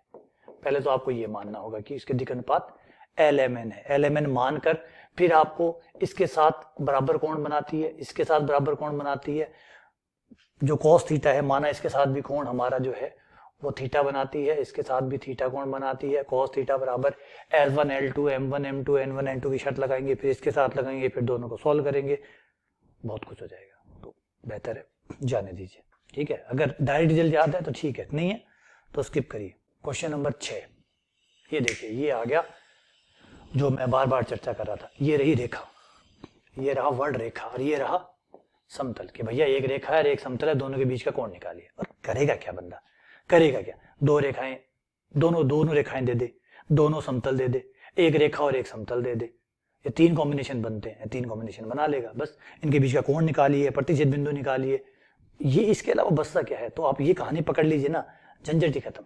ये रहा आपकी पहली रेखा, ये रही दूसरी रेखा। रेखा में जो सदिश होता है, दिशा बताने वाला, वो बी होता है, इस भाई साहब को बी सदिश कहते हैं। और समतल में जो सदिश होता है वो होता है, समतल का जो काम करता है, समतल ने जो काम ठेके पे दे रखा है, याद रखिए, सुनिए मेरी बात को, समतल ने सारा काम ठेके पे दे रखा है। समतल का जो ठेका है वो अभिलंब ने ले रखा है। तो जब भी समतल की दिशा की बात आती है तो समतल को कुछ मत कहिएगा कि समतल के पास ठेका नहीं है। समतल ने अपना सारा काम जो है, समतल माथापच्ची नहीं चाहता था तो समतल ने दे दिया अभिलंब को, भैया अभिलंब तू संभाल, ठेका तेरे पास है, तो उसका काम सारा करता है अभिलंब। तो ये हो गया एन और ये हो गया बी। जब एक रेखा और एक समतल हो, दोनों विषम प्रकार की चीजें हों, विषम प्रकार की है ना, एक होती है एक जैसी चीजें, एक होती है अलग अलग चीजें, तो ये दोनों अलग अलग चीजें हैं। दो अलग अलग चीजें जब होती है तो उनके बीच के कोण cos थीटा से नहीं होते बल्कि sin थीटा से होता है। यहाँ पे sin थीटा बराबर प्लस माइनस का चिन्ह, क्योंकि दो कोण होते हैं, b डॉट एन आंतरिक कोण और बाह्य कोण, b डॉट एन बटा b का परिमाण इंटू एन का परिमाण, b का परिमाण इंटू एन का परिमाण। ये लीजिए, ये आ गया कोण का सूत्र। मान रखिए आपका आंसर आपको मिल जाएगा। और कितना आएगा, ये तो भैया 0 आ रहा है, क्योंकि जैसे ही b डॉट एन कर रहे हैं तो वो 0 आ रहा है। b डॉट एन जो है वो आप देख सकते हैं 0 है, क्योंकि i से i 4 माइनस j माइनस 3, तो टोटल आ गया 0। 0 आ गया, इसका मतलब है साइन थीटा का मान 0 आ गया। और साइन थीटा 0 आने का मतलब है थीटा 0 है, थीटा 0 है, थीटा 0 है, इसका मतलब समानांतर है, समानांतर है, 0 है। वैसा कौन ही पूछे, अच्छी बात है। ये हो गया आपका आंसर। क्लियर है? चलिए आगे बढ़ते हैं। ये छोटे छोटे क्वेश्चन बड़े ही अच्छे हैं। अगला क्वेश्चन, सरल रेखा ये और इसके मध्य कोण क्या थी, फिर दो रेखाओं के बीच का कोण आ गया। तो मैंने कहा ना क्या है, दो रेखाओं के बीच का कोण, दो समतलों के बीच का कोण, एक रेखा और एक समतल के बीच का कोण। और बंदा करे भी क्या करे इसमें, 3D में मजबूर है, मजबूरी का फायदा उठाइए। यहाँ पे आरपीएससी की मजबूरी का फायदा उठाइए कि बेचारे के पास कुछ है ही नहीं यहाँ पे देने के लिए। तो जब देने के लिए है नहीं तो आप इस चीज का फायदा नहीं उठाएंगे। अगर आप बॉलर के ऊपर दया करेंगे तो भैया अच्छे बैट्समैन नहीं बन सकते। यह है आपका पहली रेखा, इसको कहेंगे B1 सदिश। यह है आपकी दूसरी रेखा, इसको कहेंगे आप B2 सदिश। और दोनों के बीच का कोण, दोनों एक जैसी है, रेखा रेखा है तो cos थीटा, रेखा समतल हो तो sin थीटा। पकड़िए मेरी बात को, जो बोला, रेखा रेखा हो, रेखा रेखा हो, रेखा रेखा हो cos थीटा, ठीक है। समतल समतल हो, समतल समतल हो cos थीटा, रेखा समतल हो, रेखा समतल हो sin थीटा। बस वो खेल, क्योंकि वो जानता है कि बच्चा क्या होगा, cos को पकड़ के बैठा है, तो वो क्वेश्चन जब बनाता है वो सोचता है रेखा समतल दो ना यार। बच्चा cos यूज कर लेगा तो गड़बड़ हो जाएगा, गड़बड़ हो जाएगा तो हमें फायदा हो जाएगा, है ना। तो कंपटीशन में ऐसे ही चलता है, फायदा उठाने की कोशिश की जाती है। Plus minus B1 dot B2 बटा B1 का परिमाण, तो यहाँ पे आपका आ जाएगा दोनों की डॉट गुणा I से I, J से J और K से K। तो ये हो गया 2, ये हो गया 10, 12 और ये गया -12। भाई सीधा ही काम ही खत्म। cos थीटा बराबर आया 0 और cos थीटा बराबर 0 और cos का मान 0 तब होता है जब 90 डिग्री होता है। तो ये रहा 90 डिग्री, ठीक है। अगला क्वेश्चन, ये तो रहा हमारी रेखा, ये रही समतल, फिर देखा समतल आ गया, देखा भूल ना जाना, इन दोनों के बीच के रिलेशन को मत भूल जाना, साइन थीटा, रेखा समतल साइन थीटा। तो इनका बी सदिश ये रहा, बी सदिश यस सर, एन सदिश यस सर, बी सदिश यस सर, एन सदिश यस सर, कौन बी, ये रहा बी, एन कौन, ये रहा, दोनों के बीच का कौन, साइन थीटा, साइन थीटा, ये कौन था, ये कौन है लाल वाले, प्लस माइनस इंटू एन का परिमाण, साइन थीटा का मान बंदा कह रहा है 1/3 है तो सीधे रख दीजिए, हमें भी क्या दिक्कत है, बी और एन की डॉट गुणा कर देते हैं तो ये आ जाएगा 2 माइनस का 2, 2 और माइनस का 2, 2 और माइनस का 2 खत्म, और बढ़िया बात, 2 माइनस 2 प्लस 2 माइनस 2 खत्म, 2 अंडर रूट लैम्डा बटे बी का परिमाण, 2 का स्क्वायर 4, 4 8 और 1 9, 9 का 3, इनका 4 5 5 प्लस लैम्डा, ठीक है, 3 से 3 दोनों साइड से कट कर दीजिए, इसको इधर ले आइए, अंडर रूट 5 प्लस लैम्डा इस तरफ आ गया, प्लस माइनस मोड हटा दीजिए क्योंकि कोई डरने की बात नहीं है, क्योंकि दो अंडर रूट लैम्डा प्लस का ही होगा, अंडर रूट से माइनस का मान नहीं आता, इसलिए कोई दिक्कत नहीं है, वर्क कर दीजिए ताकि अंडर रूट हट जाए, 5 प्लस लैम्डा बराबर 4 लैम्डा, और यहाँ पे आ जाएगा आपका 5 बराबर 3 लैम्डा, और लैम्डा बराबर आ गया 5/3, 5/3, ये आपका आंसर हो गया, ठीक है। चलिए आगे बढ़ते हैं अगले क्वेश्चन की तरफ, आइए अगले क्वेश्चन पे, अगला क्वेश्चन ये रहा कि ये है आपका ए सदिश, ठीक है बढ़िया, ये रहा बी, ये रहा सी, तीनों सदिश जो है वो एक ही समतल पे स्थित है, मतलब समतलीय है, कोप्लेनर है, समतलीय है, कोप्लेनर है, और जब तीन सदिश समतलीय होते हैं तो उनका बॉक्स 0 होता है, बॉक्स, बॉक्स नाम सुना है, बॉक्स नहीं बेटा बॉक्स, इनका बॉक्स 0 होता है, और बॉक्स का मतलब होता है अदिश त्रिगुणक ए डॉट क्रॉस सी, अदिश त्रिगुणा बराबर 0 होता है समतलीय होने के लिए, और इसका मतलब होता है सारणिक बनाइए, पहले सदिश के जो गुणांक है वो लीजिए, पहले सदिश के गुणांक क्या क्या है, 1 1 1 1 1 1, दूसरे सदिश के क्या है 2 2, जे भूल मत जाना, जे 0 है, गड़बड़ कर देगा ऐसे, आप सीधा लिख दो 2 - 4 ना, देखिए बीच वाला जे होता है, जे इसमें है नहीं मतलब 0 है, तो 2 0 - 4, ये छोटी छोटी गलतियां आते हुए क्वेश्चन को भी गलत करवा देती है, 1 लैम्डा 3, 1 लैम्डा 3, बस सारणी का विस्तार करना है आपको, मन से विस्तार करिए, सारणी का विस्तार करिए, वो भी मन से करिए ताकि गलती ना हो, 4, ये आ गया आपका 4 लैम्डा, ये हो गया 6 लैम्डा, 6 लैम्डा बराबर 10, लैम्डा बराबर 10/6 जो कि 5/3, तो सभी को आंसर की बहुत बहुत बधाई हो, ये हमारा आंसर हो गया, ठीक है। चलिए आगे बढ़ते हैं अगले क्वेश्चन की तरफ, ये क्वेश्चन जो है, इस क्वेश्चन में कहा गया कि भैया ये दो रेखाएं हैं परस्पर लंबवत है, भाई क्या कर ले, या तो कोण पूछ ले, लंबवत दे दे, समानांतर दे दे, बात पकड़ लीजिए ना, बात ही खत्म, फिर तो सारे सवाल बदलते आएंगे, अब ये लाइनें हैं, ये स्थिर थोड़ी रहेंगी, कभी यहाँ 1 2 3 आ जाएंगे, कभी 4 7 8 आ जाएंगे, कभी 2 4 5 आ जाएंगे, कभी कुछ आ जाएगा, संख्याओं की कमी थोड़ी है हमारे पास, कुछ भी यूज कर लो, लेकिन लंबवत की शर्त थोड़ी बदलेगी, लंबवत की शर्त का मतलब है पहला सदिश, पहली वाली रेखा के सदिश यानी B1 सदिश और B2 सदिश, दोनों के बीच का कोण 90 डिग्री है, यानी cos 90 0, तो B1 डॉट B2।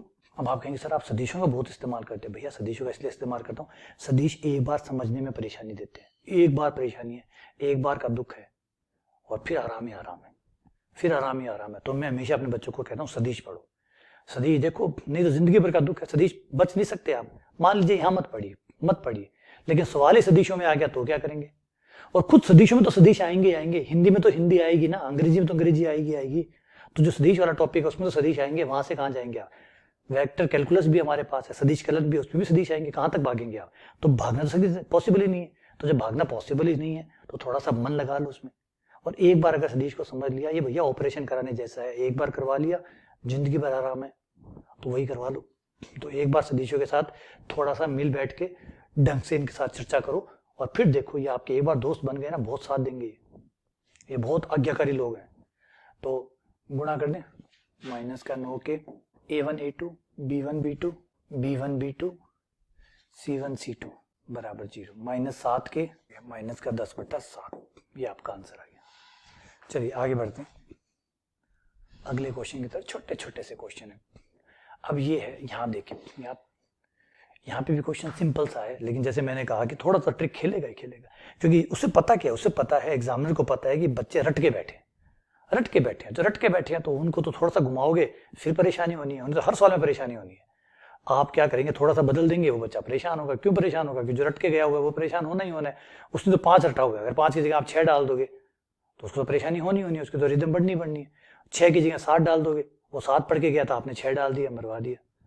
तो कहानी में यही जोड़ है। देखिए अब इसमें क्या है, ये लाइन है एक्स वाई समतल के समानांतर है। एक्स वाई समतल जो होता है, एक्स वाई समतल मतलब एक्स एक्स और वाई एक्स से बना हुआ समतल है। ये रहा आपका एक्स वाई समतल। एक्स वाई समतल कौन होता है? जो एक्स और वाई से बना हुआ है। ये आपका एक्स और वाई से बना हुआ है, एक्स और वाई से बना हुआ है। यानी इसका जो विलंब हुआ वो कौन हुआ? वो जेड हुआ। एक्स वाई समतल का विलंब कौन हुआ? जेड। और जेड के दिक् अनुपात क्या होते हैं? 0 0 1 0 0 1।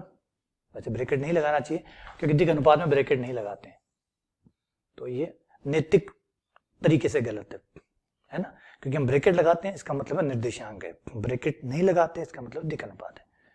तो ये चीजें नैतिकता के तौर पे गलत पाई जाती है। लगा दो, कोई मना नहीं करेगा, लेकिन फिर कंफ्यूजन होने शुरू हो जाती है। तो 0 0 1 जेड के दिक् अनुपात है। वरना हम भी कैसे पहचानेंगे कौन दिक् अनुपात कौन निर्देशांक? तो जब ब्रैकेट लगा है मतलब निर्देशांक है, ब्रैकेट नहीं लगा है मतलब दिक् अनुपात है। और मैंने अभी उस रूल को तोड़ा था, इसलिए गलतियां सबसे होती है। 0 0 1। यहां आ जाइए, एक्स वाई समतल के दिक् अनुपात हमारे पास मिल गया, विलंब के दिक् अनुपात मिल गए।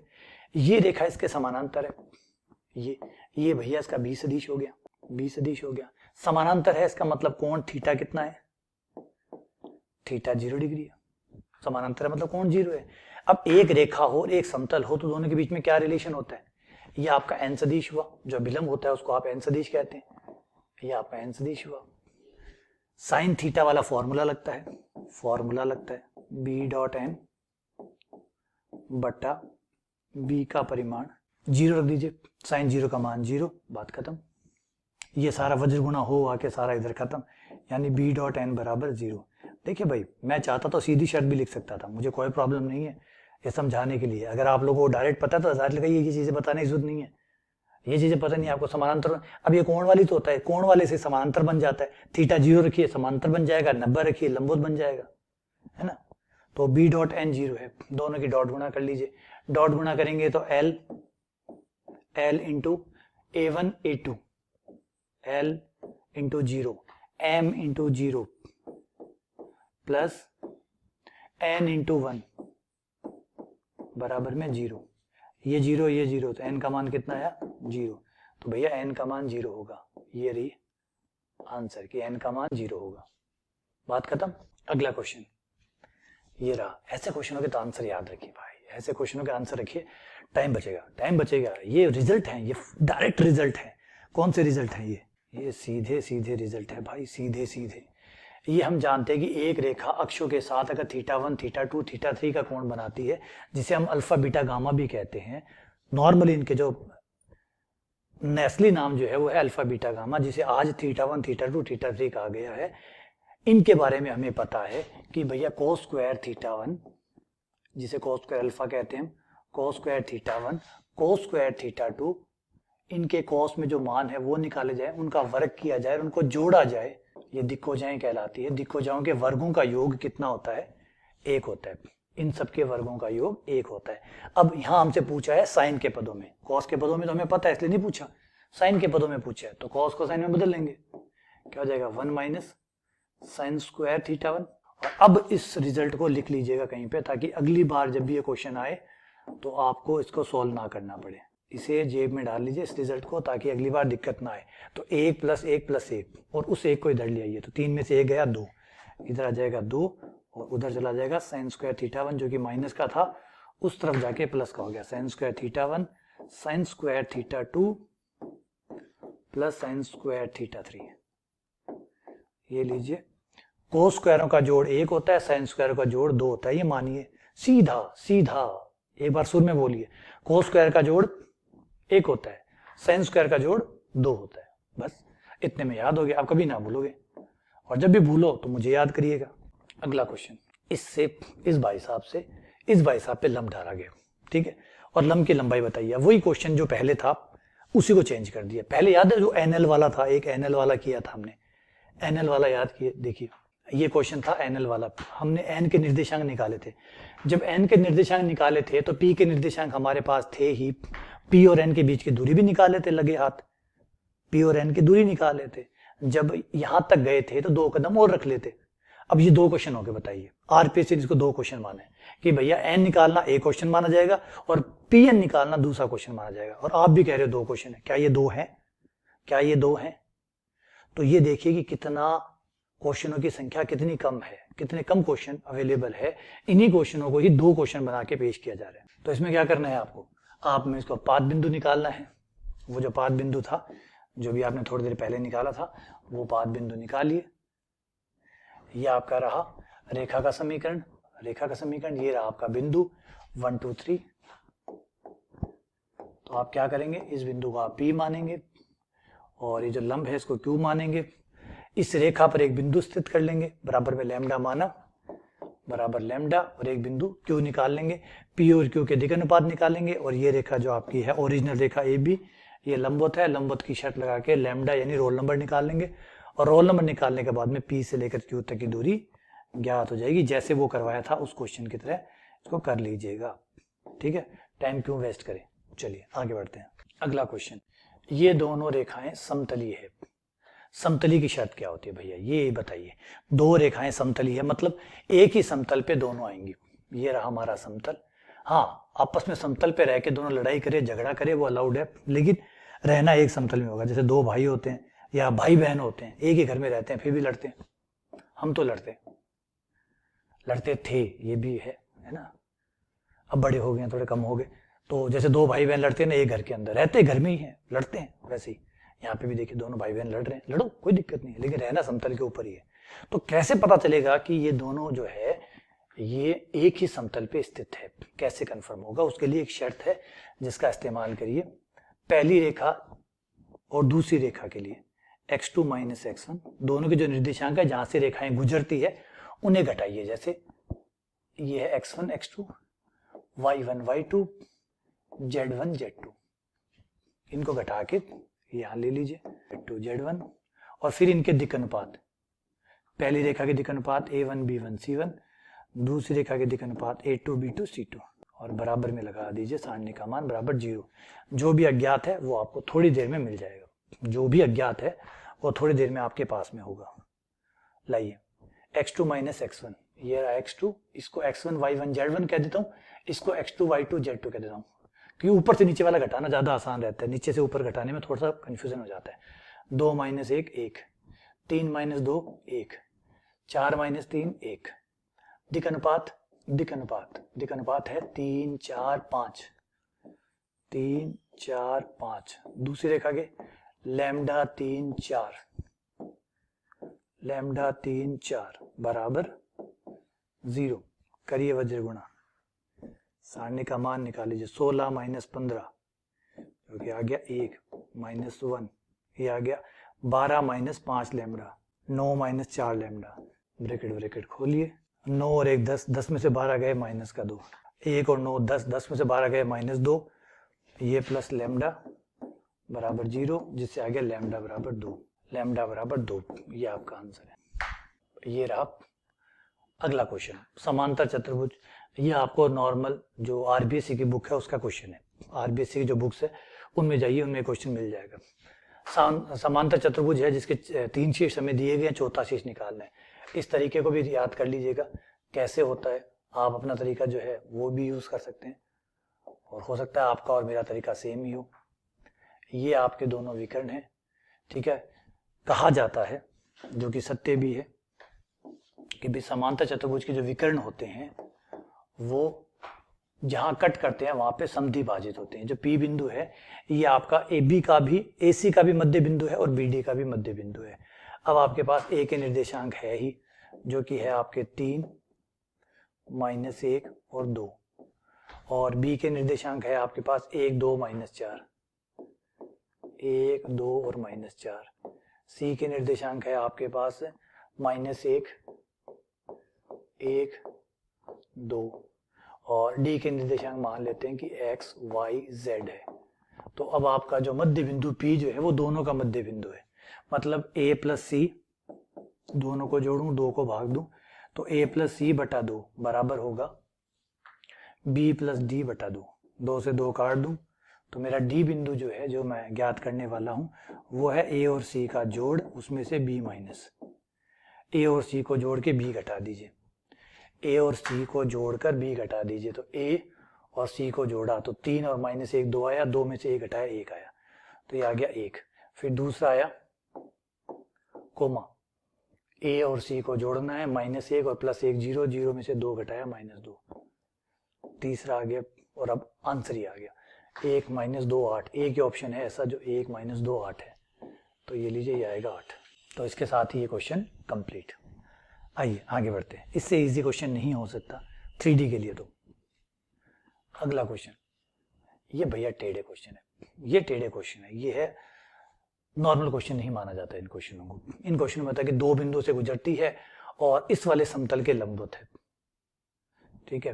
तो इन क्वेश्चनों को क्या करना होता है, ध्यान से देखिए। अगर आपको 2 बिंदु पता है, 2 बिंदु पता, अब आपको ये पता है कि आपका जो समतल है, ये रहा आपका समतल, इस पे 2 बिंदु आपको दिए गए, एक का नाम मैं P रख लेता हूँ, 1 - 2 और 4, 1 - 2 4, और Q आपका आ जाएगा, एक दूसरा बिंदु है Q जो कि है 3 4 और 5, इस 2 बिंदुओं से ये गुजरती है, ठीक है। और YZ जो समतल है उसके लंबवत है, YZ समतल। तो YZ समतल जो होता है वो Y और Z से बना हुआ है। अब अगर Y और Z से बना हुआ है, इसका मतलब पूरा समतल ऐसे है, Y Y Z। जैसे मेरे 2 हाथ है, ये देखिए, समझ रहे बातों को, मेरे एक हाथ Y, आपकी तरफ Y, ये गया Z, YZ, यानी ये में जो तल है ये YZ है। YZ अगर तल है तो अभिलंब किस दिशा में गया, X दिशा में, तो X दिशा में मेरा अभिलंब हुआ, तो इसके दिक् अनुपात हुए, क्योंकि समतल ने ठेका दे रखा है अभिलंब को, तो समतल का सारा काम अभिलंब करता है, तो अभिलंब जो हुआ वो XX हुआ, XX हुआ तो अभिलंब के दिक् अनुपात हुए 1 0 0, अभिलंब के दिक् अनुपात 1 0 0, ठीक है। अब आपको ये जो समतल है इसका अभिलंब चाहिए, इस समतल का अभिलंब, तो जब इस समतल के ये समतल लंबवत है तो इस समतल का अभिलंब इस समतल के अभिलंब के लंबवत है। जब समतल समतल दुश्मन है, जब समतल समतल दुश्मन है तो उनके परिवार के लोग भी आपस में दुश्मनी कर ही लेते हैं, तो वो सेम वही हुआ, दुश्मन, समतल समतल लंबवत है, समतल समतल लंबवत है, तो समतल के अभिलंब भी लंबवत है, तो ये जो अभिलंब होगा ये इसके लंबवत होगा। यहाँ पे जो क्वेश्चन है उसमें आपको देखना होगा कि आपका जो अभिलंब है, जो अभिलंब है, अभिलंब की खासियत है कि अभिलंब जो है वो PQ के भी लंबवत है, मतलब इन दोनों के भी लंबवत है, और YZ समतल जो है उसके भी लंबवत है, दोनों के लंबवत है। जब दोनों के लंबवत है तो सदिश गुणा ये कहती है कि भैया क्रॉस गुणा कर लो तो आपको अपना सदिश n मिल जाएगा, इन दोनों की क्रॉस गुणा से आपको अपना सदिश n मिल जाएगा। आपको 2 सदिशों के लंबवत सदिश निकालना हो, क्योंकि है आपका n जो है वो इनके भी लंबवत है, इसके भी लंबवत है, तो आपका n दोनों के लंबवत है। जब कोई सदिश A के और B के दोनों के लंबवत है तो वो सदिश A क्रॉस B होता है, जिसे लांबिक सदिश कहते हैं। लांबिक सदिश का मतलब ये होता है कि 2 सदिशों के लंबवत सदिश, तो आपका n जो है वो इनके भी लंबवत है, इसके भी लंबवत है, तो आपका n सदिश बराबर हो जाएगा, इन दोनों से जो सदिश आएगा उसका नाम मैं रख लेता हूँ PQ सदिश, ठीक है। इसका नाम मैं एक बार रख लेता हूँ N1 सदिश। तो PQ और N1 की मुझे क्रॉस गुणा करनी है, PQ क्रॉस N1, दोनों की क्रॉस गुणा करने से जो सदिश बनेगा वो मेरा अभिलंब सदिश n हो जाएगा, तो मुझे अभिलंब तो मिल जाएगा। ये लीजिए, बस मान रखना है मुझे, I J K PQ सदिश होता है Q - P, 3 में से 1 गया 2, -4 में से -2 गया -2, 5 में से 4 गया 1, N1 सदिश हो गया 1 0 0। सॉल्व कर लीजिए, I 0 I, J में आ जाएगा 0 - J minus plus J, K आ जाएगा 0 प्लस का 2, ये आपका अभिलंब आ गया। समतल का अभिलंब आ गया तो आपका समतल के जो x y z के गुणांक है वो आ गए, x का गुणांक 0, y का गुणांक 1, z का गुणांक 2, तो आपका समतल का समीकरण आ गया 0x प्लस 1y खाली y लिख दो, 1y प्लस 2z, अचर पद अभी आया नहीं है वो निकालना है, मान लेता हूँ लैम्डा है बराबर 0। इतना समीकरण तो आ गया, और क्या इतने समीकरण से मेरा आंसर आ गया? तो भाई साहब आ गया, ये रहा y plus 2z, y plus 2z। अब मुझे और की जरूरत नहीं है, लैम्डा का मान निकाल सकता हूँ। अच्छा, लैम्डा का मान कैसे निकालूंगा? समतल P से भी जाता है, Q से भी जाता है, P और Q से गुजार कर बाकी निकाल सकता हूँ, लेकिन मुझे निकालने की जरूरत नहीं है। तो आपको ये भी एक समझना होगा कि सवाल को कहाँ रोक देना है। ऑप्शनों पे नजर रखिएगा, जब सवाल कर रहे हो तो ऑप्शनों पे नजर रखिएगा। आप देखिए यहाँ आप लैम्डा का मान निकाल सकते हैं, लेकिन इसमें अगर 10 सेकंड और खराब हो रहे हैं तो खराब हो रहे हैं, क्योंकि इससे मिलता जुलता कोई ऑप्शन है ही नहीं। देखिए अपने क्वेश्चन को जब आप पढ़ रहे हो, कर रहे हो, साथ साथ ऑप्शन को देखते चलिए, जहां भी आपका आंसर आ जाए ऑप्शन से मैच कर जाए, बात खत्म, बस बंद करिए। पूरा नंबर नहीं चाहिए, 10 में से 10 नंबर वाला क्वेश्चन नहीं है ये 10 में से 10 वाले क्वेश्चन नहीं कि 10 में से 9 मिलेंगे, 8 मिलेंगे, 7 मिलेंगे, तो मिलेंगे या जाएंगे, बस बीच का कोई रास्ता नहीं है। तो जो अपने बीएससी में करते थे या जो अपने 12th में करते थे वो नहीं कर रहे हैं, कंपटीशन में है। तो जैसे सवाल को सॉल्व करते जाएं, देखिए और ऑप्शन के साथ देखिए, आगे काम। अब हो गया, देखिए y प्लस 2z का कोई और ऑप्शन है ही नहीं, तो फिर मैं लैम्डा क्यों निकालूं? अब मुझे लैम्डा क्यों निकालना है? मुझे पूरा करके थोड़ी दिखाना है, मुझे समझाना थोड़ी है, मैं क्लास में थोड़ी पढ़ा रहा हूँ, मतलब पेपर दे रहा हूँ, ठीक है ना। हाँ, चाहे और ना चाहिए, आपको नहीं चाहिए, मुझे चाहिए, मैं बता देता हूँ। लैम्डा का मान आप मत करिएगा ये काम, x का मान 1, y का मान -2 प्लस z का मान 8, ये लीजिए लैम्डा बराबर आ गया -6, और देख सकते हैं आप -6 ही है, ठीक है ना। ये जरूरत नहीं है, अब ये बिना मतलब के 10 सेकंड आप फालतू में दे रहे हो, ये मत करिएगा। तो ऑप्शन पे नजर रखिए, कुछ 10 सेकंड में अगर आप ये बचते हैं तो बहुत फर्क पड़ेगा ओवरऑल रिजल्ट के ऊपर।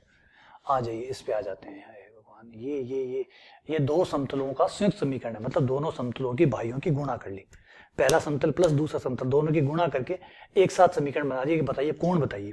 तो अगर ध्यान से सुनिए, अगर पहला समीकरण, पहला समतल ये है L1x plus M1y plus N1z plus P1, ये पहला समतल है, प्लस इनटू दूसरा समतल। अभी जो रिजल्ट बता रहा हूं उसको लिख लीजिएगा, ताकि अगली बार आप लोगों को ये माथापच्ची ना करनी पड़े, अगली बार आप सीधा ही आंसर पे पहुंच सके। ये लीजिए दोनों समतल है, दो समतल है, मैंने दोनों समतलों की गुणा कर दी, समतल 1 प्लस समतल 2 इंटू समतल 2 बराबर 0। अब बताइए, देखिए एक्स स्क्वायर का गुणांक क्या होगा? एक्स स्क्वायर का गुणांक क्या होगा? जल्दी जल्दी जल्दी, एक्स स्क्वायर का गुणांक क्या होगा? एक्स स्क्वायर गुणांक होगा L1 L2, तो L1 L2 कितना हुआ? L1 इंटू L2 बराबर हुआ 6। वाई स्क्वायर वाई से गुणा करके ही वाई स्क्वायर बनता है, y और z की गुणा करने से y स्क्वायर नहीं बनता। y स्क्वायर कब बनता है? जब y से y टकराता है, y से y टकराएगा तो y स्क्वायर बनेगा। तो m1 m2 होगा, y स्क्वायर का गुणांक होगा m1 m2, m1 m2 का मान आ गया, वो है आपका 4। n1 n2, z से z का गुणांक टकराएगा तब z स्क्वायर बनेगा, तो z स्क्वायर गुणांक होगा n1 n2, यहाँ पर n1 n2 है -10। और दो समतलों के बीच का कोण का फॉर्मूला होता है cos थीटा बराबर L1 L2 plus M1 M2 plus N1 N2, है ना। रखिए मान 6 प्लस 4 -10, 10 में से 10 गया 0, cos थीटा 0 यानी थीटा 90 डिग्री, ये दोनों लंबवत है। आ गया? क्लियर है? ठीक है, समझ गया? आ गया? चलिए आगे बढ़ते हैं, अगले क्वेश्चन पे आते हैं। थोड़ा सा यहाँ पे कई बार दिक् अनुपात दिक् हो जाऊंगा, थोड़ा सा जोड़ रहता है, थोड़ा उसको ठीक करना है, क्योंकि हम जब दिक् हो जाए बोलते हैं ना, अगर कई बार एल एम एन बोलते हैं तो एक्चुअली वो दिक् हो जाए होती है।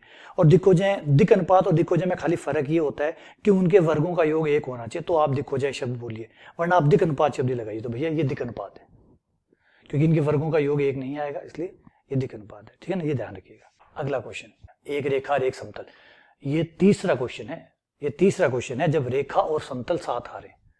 इसका मतलब देखिए इनके बीच में कितना घनिष्ठ संबंध है, कितना घनिष्ठ संबंध है आरपीसी के हिसाब से, कि आरपीसी इनको छोड़ता ही नहीं है। फिर वही आ गया, ये रहा आपका बी सदिश, रेखा का सदिश जो रेखा की दिशा बताता है, और अभिलंब का ठेका मैंने बता ही दिया, किसको मिला हुआ है? समतल को। दोनों के बीच का कोण साइन थीटा होगा, बी डॉट एन बटा बी का परिमाण इंटू एन का परिमाण।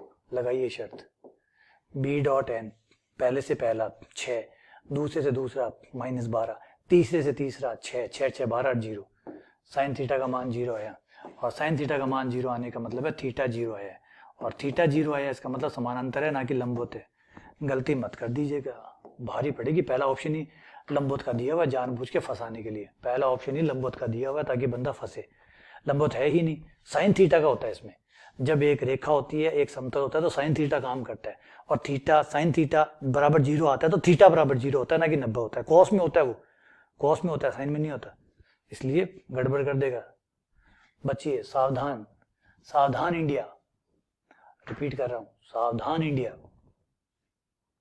ये देखें, ये सरल रेखा है, सरल रेखा है, इसका मतलब ये B1 सदिश हो गया।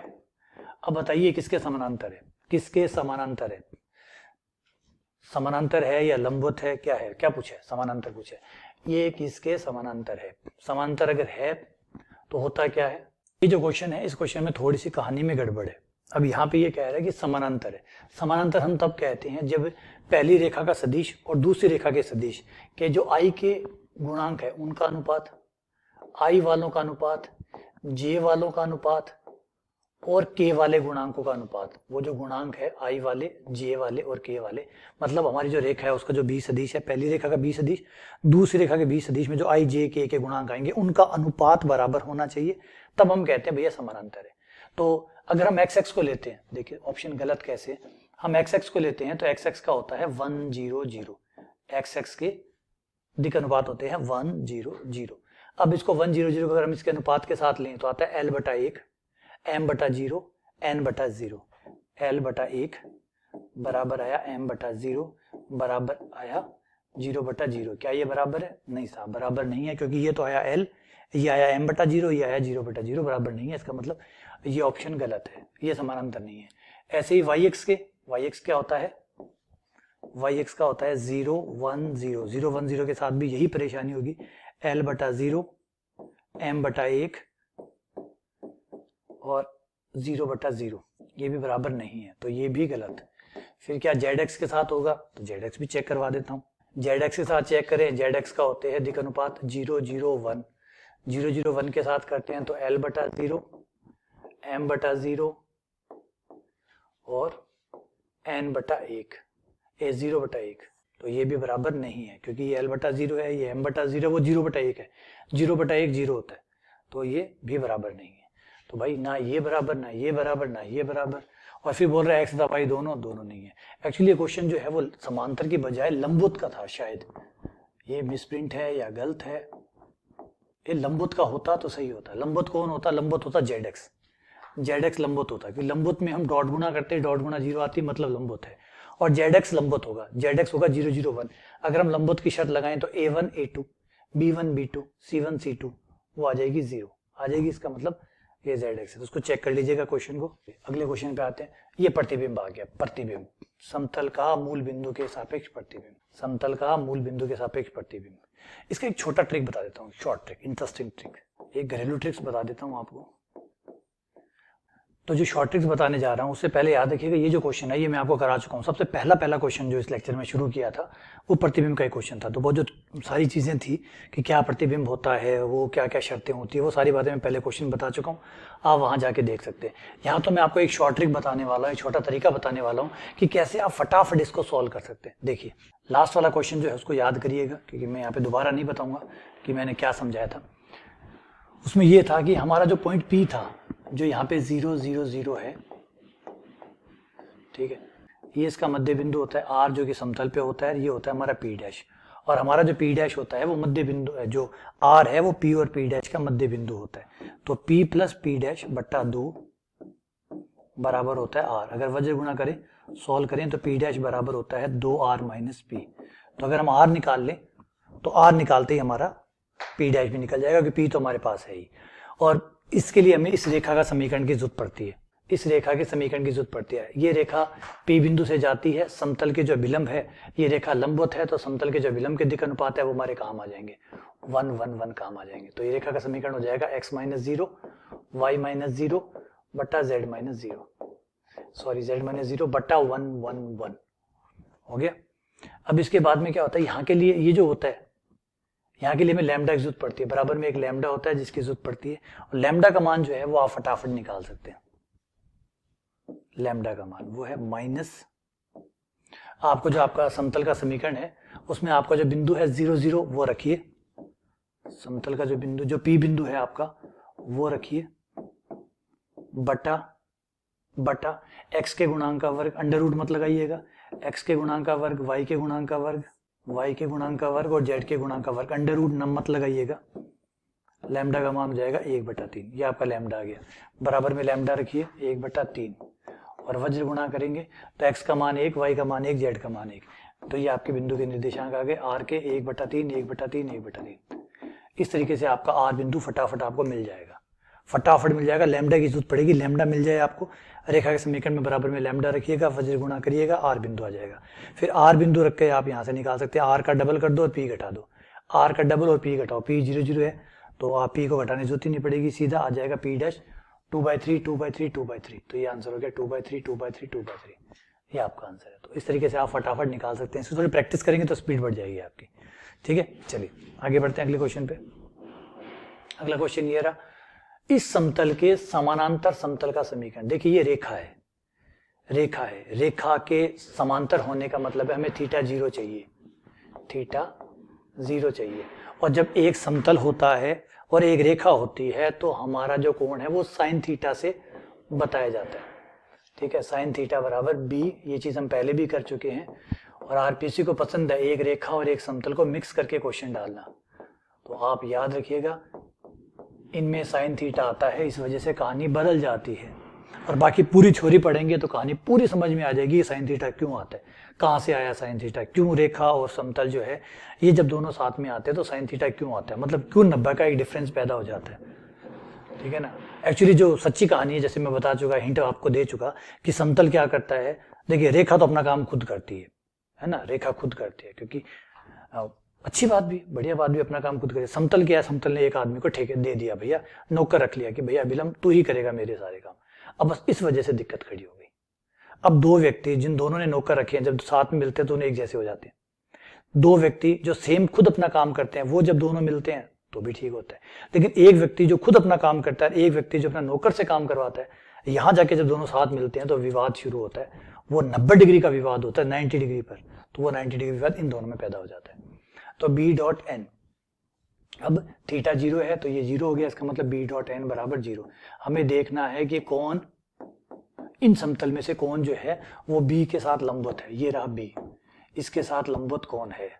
क्या पहला ऑप्शन लंबवत है, क्या दूसरा ऑप्शन लंबवत है, या तीसरा है, अरे या चौथा है। हमेशा चौथे ऑप्शन या तीसरे ऑप्शन या दूसरे ऑप्शन से स्टार्ट करें जब ऑप्शन के साथ जा रहे हो। तो 3 दूनी 6, 4 10 हो गया और माइनस का 10 मिल गया साहब, यही आंसर है। ठीक है, तो हमेशा जब भी ऑप्शन के साथ जाएं तो ए ऑप्शन के साथ ना जाएं। जब आप ऑप्शन के थ्रू क्वेश्चन को चेक कर रहे हो तो हमेशा सी से जाएं। मुझे सी फेवरेट है मेरा, और आपका कोई और फेवरेट तो बी या सी में से ट्राई करें। अगला क्वेश्चन, ये 3 समतल है, समतल नंबर 1, समतल नंबर 2, समतल नंबर 3, 3 समतल है। तीनों समतल एक ही बिंदु पर प्रतिच्छेद करते हैं, उसकी शर्त ये है, बता रहा है 3 समतल एक भी बिंदु पर प्रतिच्छेद नहीं करते, मतलब 3 समतल है वो काटते ही नहीं है, चल रहे हैं लेकिन काट नहीं रहे हैं। तो उसकी शर्त ये है, बताइए कौन सा कथन सत्य है, इनमें से कौन सा कथन सत्य है? समतल काटेंगे इसका मतलब एक प्रतिच्छेद बिंदु आएगा, समतल काटेंगे, नहीं काटेंगे तो कोई प्रतिच्छेद बिंदु नहीं आएगा, काटेंगे तो प्रतिच्छेद बिंदु आएगा। प्रतिच्छेद बिंदु का मतलब है एक एक्स वाई जेड का वो मान जो इन तीनों भाई साहबों को संतुष्ट करता हो, मतलब तीनों समीकरण को संतुष्ट करता हो। इसे अगर मैट्रिक्स फॉर्म में लिख लें क्वेश्चन को, तो मैट्रिक्स फॉर्म में इसके गुणांक 2p6, जैसे ना समीकरण को लिखते हैं ना अपन ax बराबर b के हिसाब से, तो 2p6 1 2 क्यूब 1 2 क्यूब 1 1 3 एक एक्स वाई जेड बराबर, और b हो गया 8 5 4। पहली बात पे आ जाते हैं कि एक बिंदु पर प्रतिच्छेद करते हैं, एक बिंदु पर प्रतिच्छेद करते हैं मतलब एक्स वाई जेड का अद्वितीय मान आएगा। एक बिंदु पर प्रतिच्छेद करते हैं मतलब एक्स वाई जेड का इकलौता मान आएगा, यूनिक वैल्यू आएगी, अद्वितीय मान आएगा। और अद्वितीय मान केवल और केवल तभी संभव है, अद्वितीय मान देखिए काट रहे हैं, प्रतिच्छेद कर रहे हैं, और वो भी एक ही बिंदु पर प्रतिच्छेद कर रहे हैं। एक बिंदु पर प्रतिच्छेद केवल और केवल तभी कर सकते हैं, ध्यान से सुनिए, एक ही बिंदु पर प्रतिच्छेद केवल तभी कर सकते हैं जब एक्स वाई जेड का एक ही मान है, इकलौता मान है। और समीकरण सिद्धांत कहता है कि एक्स वाई जेड का इकलौता मान तब आता है जो आपकी ए है उसकी सारणी का मान 0 ना हो। अगर इसका मान 0 ना हुआ तो एक ही इकलौता मान आएगा। तो इसकी सारणी का मान चेक कर लेते हैं, मान निकाल लेते हैं भाई कितना आता है। पहले 2 से विस्तार करेंगे, ये रहा 2, ये आ गया हमारा 6 माइनस क्यू, फिर हुआ आपका माइनस का p, ये हो गया 3 माइनस क्यू, फिर हो गया आपका 6 1 माइनस 2, ब्रैकेट खोलिए, 12 माइनस 2 क्यू पी क्यू और माइनस का 6। थोड़ा और लपेट लें इनको, तो P Q minus 3p minus 2q, 12 में से 6 गए 6, यहाँ पे कॉमन निकल रहा है, इन दोनों पे कॉमन निकल रहा है p, इन दोनों में कॉमन निकल रहा है 2, p कॉमन निकालने पर ये हो गया q माइनस 3, और यहाँ से 2 कॉमन निकालने पर q माइनस 3, q माइनस 3 आपके कॉमन आ गया, तो q माइनस 3 और p माइनस 2। अब हमें क्या नहीं चाहिए, हमें इसका मान 0 नहीं चाहिए, हमें चाहिए कि सारणी का मान 0 ना आए, और सारणी का मान तब 0 नहीं आएगा जब p 2 के बराबर नहीं होना चाहिए और q 3 के बराबर नहीं होना चाहिए। तो भाई साहब ने सही कहा कि p 2 के बराबर नहीं होना चाहिए, q 3 के बराबर नहीं होना चाहिए, तो इकलौता हल होगा। बिल्कुल साहब, इकलौता हल होगा। तो इस बात पे हम पूरे तरीके से एग्री करते हैं कि भैया A कथन एकदम सत्य है। B कथन, तीनों समतल का एक भी प्रतिशत बिंदु ना हो, और एक भी प्रतिशत बिंदु तब नहीं होगा जब इस सारणी का मान 0 आएगा। अगर इस सारणी का मान 0 आया तो इसका हल विद्यमान नहीं होगा। हल विद्यमान ना होने की शर्त है कि A की सारणी का मान 0 आए, और A की सारणी का मान 0 दो तरीके से आ सकता है, चाहे तो q 3 के बराबर हो जाए या p 2 के बराबर हो जाए। इन दोनों में से कोई भी एक बात सत्य हुई तो सारणी का मान 0 आ जाएगा और कोई हल नहीं होगा। तो p 2 के बराबर नहीं आया कोई बात नहीं, लेकिन q 3 के बराबर आ जाए, q 3 के बराबर आ गया तब भी सारणी का मान 0 हो जाएगा। तो ये बात भी सत्य गई, दोनों ही बातें सत्य गई। देखिए, तीनों समतल का एक भी प्रतिशत बिंदु ना हो, इसका मतलब इस समीकरण निकाय का कोई हल आया ही नहीं, और समीकरण निकाय का हल तब नहीं आता जब A की सारणी का मान 0 होता है। तो A की सारणी का मान 0, A की सारणी का मान 0 तब आएगा जब P या Q जो है P 2 हो, Q 3 हो। तो P 2 ना हो कोई बात नहीं, लेकिन Q 3 हो, तो ये देखिए ये लिखा हुआ P 2 नहीं है, चलो कोई बात नहीं, P 2 मत हो, P के बिना Q भी चला सकता है गाड़ी, Q 3 हो गया, Q 3 हो गया तो भी 0 आ गया ना, तो 0 आ गया, इसका मतलब कोई हल विद्यमान नहीं है। तो बात दोनों ही सत्य है भैया, A तथा B दोनों ही सत्य है। ठीक है, चलिए आगे बढ़े।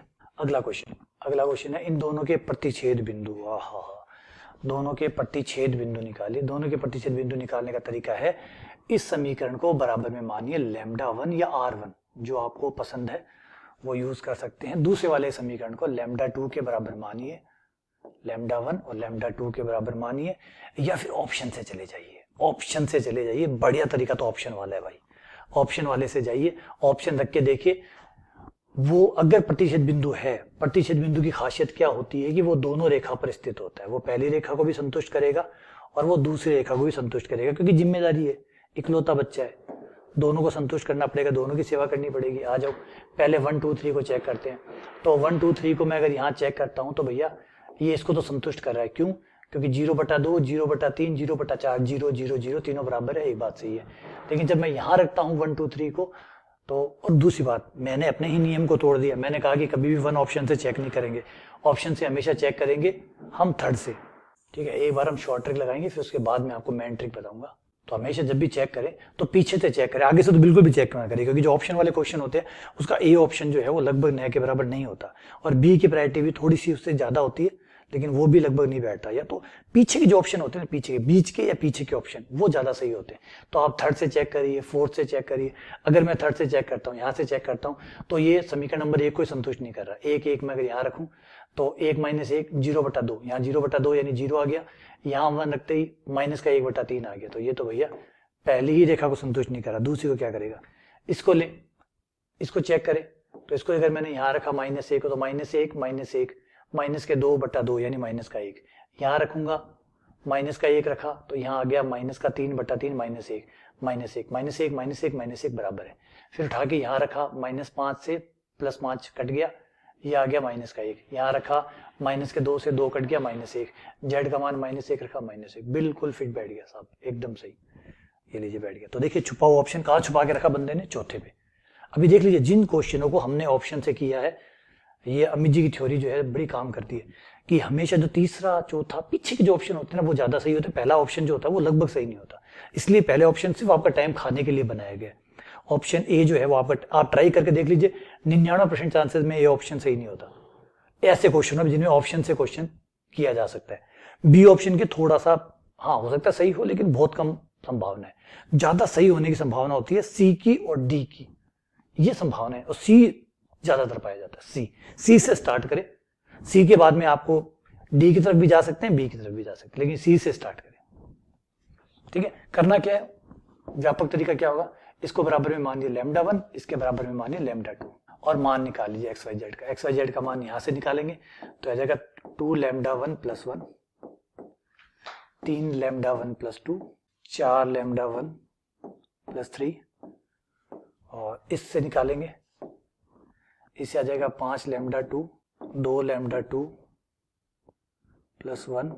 अब यहाँ पे क्योंकि ये बिंदु दोनों सेम बिंदु है तो दोनों बराबर होंगे, पहले से पहला बराबर, तो 2 लैम्डा 1 प्लस 1 बराबर 5 लैम्डा 2 प्लस 4, पदों को एक तरफ कर लीजिए, तो 2 लैम्डा 1 प्लस 5 लैम्डा 2 बराबर 3, इक्वेशन नंबर 1 तैयार होगी।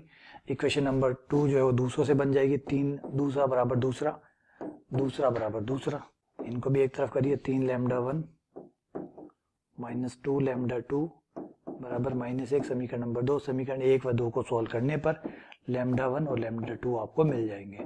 और अब जहां चाहे लैम्डा 1 मिले तो यहां रख दीजिएगा और लैम्डा 2 निकालने की जरूरत नहीं है, एक निकाल लीजिए, कोई लैम्डा 1 या लैम्डा 2 में से कोई एक निकाल लीजिएगा, क्योंकि दोनों आंसर आने तो बराबर ही है।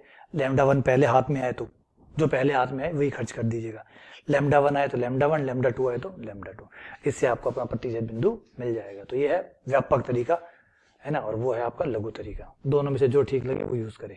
अब अगला क्वेश्चन है कि ये समतल है, इस समतल में कौन सी रेखा स्थित है। तो भाई देखो, जब कोई रेखा समतल पर स्थित होती है तो दो खास बातें होती है, उसमें दो चीजें खासम खास होती है। आप मान लो समतल है, ठीक है, इस समतल पे अगर कोई रेखा स्थित है, कैसे भी ये रेखा अगर स्थित है तो दो खास बातें होंगी। पहली बात कि ये जो रेखा है, इस रेखा का कोई भी बिंदु, हर बिंदु, प्रत्येक बिंदु इस समतल पे भी होगा। रेखा का हर बिंदु समतल को भी संतुष्ट करेगा, ये उसकी जिम्मेदारी होगी। तो भैया पहली शर्त तो ये पूरी करा लीजिए कि कौन रेखा जो है आपके पास, जो रेखाएं नीचे दी गई है सदिश रूप में, क्या ये समतल को संतुष्ट करती है। ये होता है जिससे समतल गुजरता है, जो रेखा गुजरती है वो बिंदु, ये बिंदु है ए बिंदु। ए बिंदु वो बिंदु होता है जिससे रेखा गुजरती है। अब आपको ये चेक करना है कि क्या ए बिंदु समतल पे स्थित है या नहीं है। तो इसे रखेंगे क्या, इस समीकरण में ले जाके आर की जगह इस सदिश को रख के देखेंगे। जीरो कर रहा है मतलब आर कौन है, आर वही है जिसको हम एक्स वाई जेड कहते हैं। तो एक्स वाई जेड में तो क्या था, कार्तीय रूप में तो एक्स वाई जेड रखते हैं, सदिश रूप में आर रखते हैं। तो इसकी जगह ये रख के देखना है क्या ये संतुष्ट कर रहा है। तो आर डॉट है, ये देखिए यहाँ डॉट है, तो डॉट गुना करनी है, डॉट गुना LHS बराबर RHS आ गया, मतलब संतुष्ट कर रहा है। इसके साथ करूंगा तो आई से आई, जे से जे, के इसमें है नहीं तो जीरो के जीरो हो जाएगा, 2 और 1 3, 3 बराबर 3, भैया संतुष्ट कर रहा है। इस हिसाब से ये ऑप्शन सही है, बिल्कुल बिंदा सही है, ये भी सही है और ये भी सही है। फिलहाल तक दो उम्मीदवार हमें मिल गए। जे और के साथ करते हैं तो नहीं आता, इसके साथ नहीं आ रहा है और इसके साथ भी नहीं आ रहा है, ये संतुष्ट नहीं कर रहे हैं, तो दो तो बाहर हो गए रेस में, 2 बच गए। उसके बाद में अगली शर्त होती है कि जो समतल का अभिलंब होता है, समतल का अभिलंब रेखा के लंबवत होता है। ये जो रेखा है आपकी समतल का अभिलंब, समतल के तो रेखा समानांतर होती है, समतल के समानांतर होते हैं, अभिलंब के लंबवत होती है। अभिलंब के लंबवत होने से क्या फर्क पड़ता है, समांतर के साथ क्या, समतल के साथ इसकी क्या स्थिति है, वो है समांतर की। इसका मतलब थीटा कितना हुआ, 0 हुआ। भैया मालिक तो समतल ही है, ठेका जो है वो अभिलंब के पास है, मालिक तो समतल ही हुआ। तो समतल के साथ रेखा क्या, समतल रेखा, रेखा जो है वो समतल के ऊपर है, रेखा समतल के ऊपर है, तो रेखा और समतल 90 डिग्री पे तो नहीं हुए ना, समतल अभिलंब के साथ 90 डिग्री हुआ, इसके साथ कितना हुआ, 0 डिग्री हुआ, तो थीटा कितना हुआ, 0 हुआ। और समतल और रेखा में जो संबंध होता है वो साइन थीटा का होता है, इसलिए ये साइन 0 बराबर 0 हो गया। इसका मतलब बी डॉट एन बराबर 0, बी डॉट एन 0 आना चाहिए, बी और एन की डॉट गुना 0 आनी चाहिए।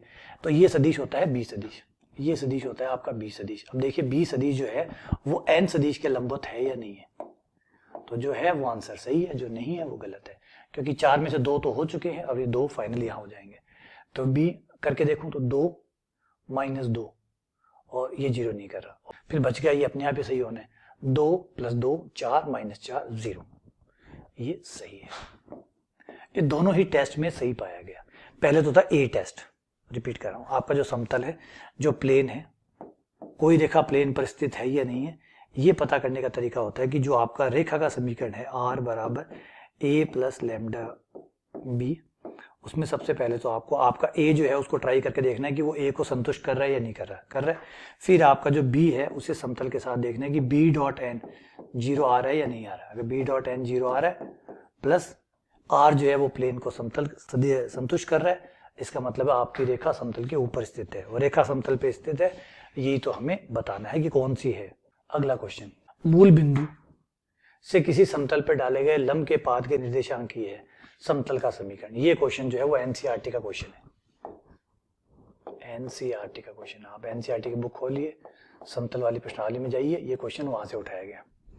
ठीक है, क्वेश्चन में क्या है, ए मूल बिंदु से किसी समतल पर डाले गए लंब के पाद, ये रहा आपका, ये रहा मूल बिंदु, ये रहा पाद 0 0 0। मूल बिंदु से डाले गए लंब के पाद के निर्देशांक कितने हैं, 12 -4 और -3। ये मान लेते हैं क्यू, ये मान लेते हैं पी क्यू। अब ध्यान से सुनिए, क्यू बिंदु से समतल गुजरता भी है और पी क्यू जो है वो अभिलंब है। अभिलंब है, क्या है पी क्यू, क्या है अभिलंब है। तो पी क्यू के दिक् अनुपात मतलब अभिलंब के दिक् अनुपात, तो भैया अभिलंब के दिक् अनुपात मिल गया, मतलब हमें ए बी सी मिल गए। तो x2 - x1, y2 - y1, z2 - z2, z2 - z1। तो 12 - 0 -4 - 0 -3 ये हो गया आपका। तो समतल का समीकरण शुरुआती हिस्से में तो हो गया 12x, क्योंकि अभिलंब मिल गया मतलब प्राण आ गए, 12x - 4y - 3z, अचर पद नहीं आया कोई बात नहीं, प्लस लैम्डा बराबर 0। लैम्डा निकाल लेंगे, क्यू से गुजरता भी है, क्यू से समतल गुजरता भी है तो क्यू को संतुष्ट भी करेगा। तो x की जगह 12 रखने पर 12 × 12 -4, y की जगह -4, z की जगह -3 प्लस लैम्डा बराबर 0। 12 और 12 144 प्लस 16 प्लस लैम्डा बराबर 0। 9 × 25 25 169 लैम्डा बराबर 169। ये लैम्डा का मान रख दीजिए, वो आपका आंसर आ जाएगा। हाँ कितना प्यारा यार, 13 का स्क्वायर लिखा है।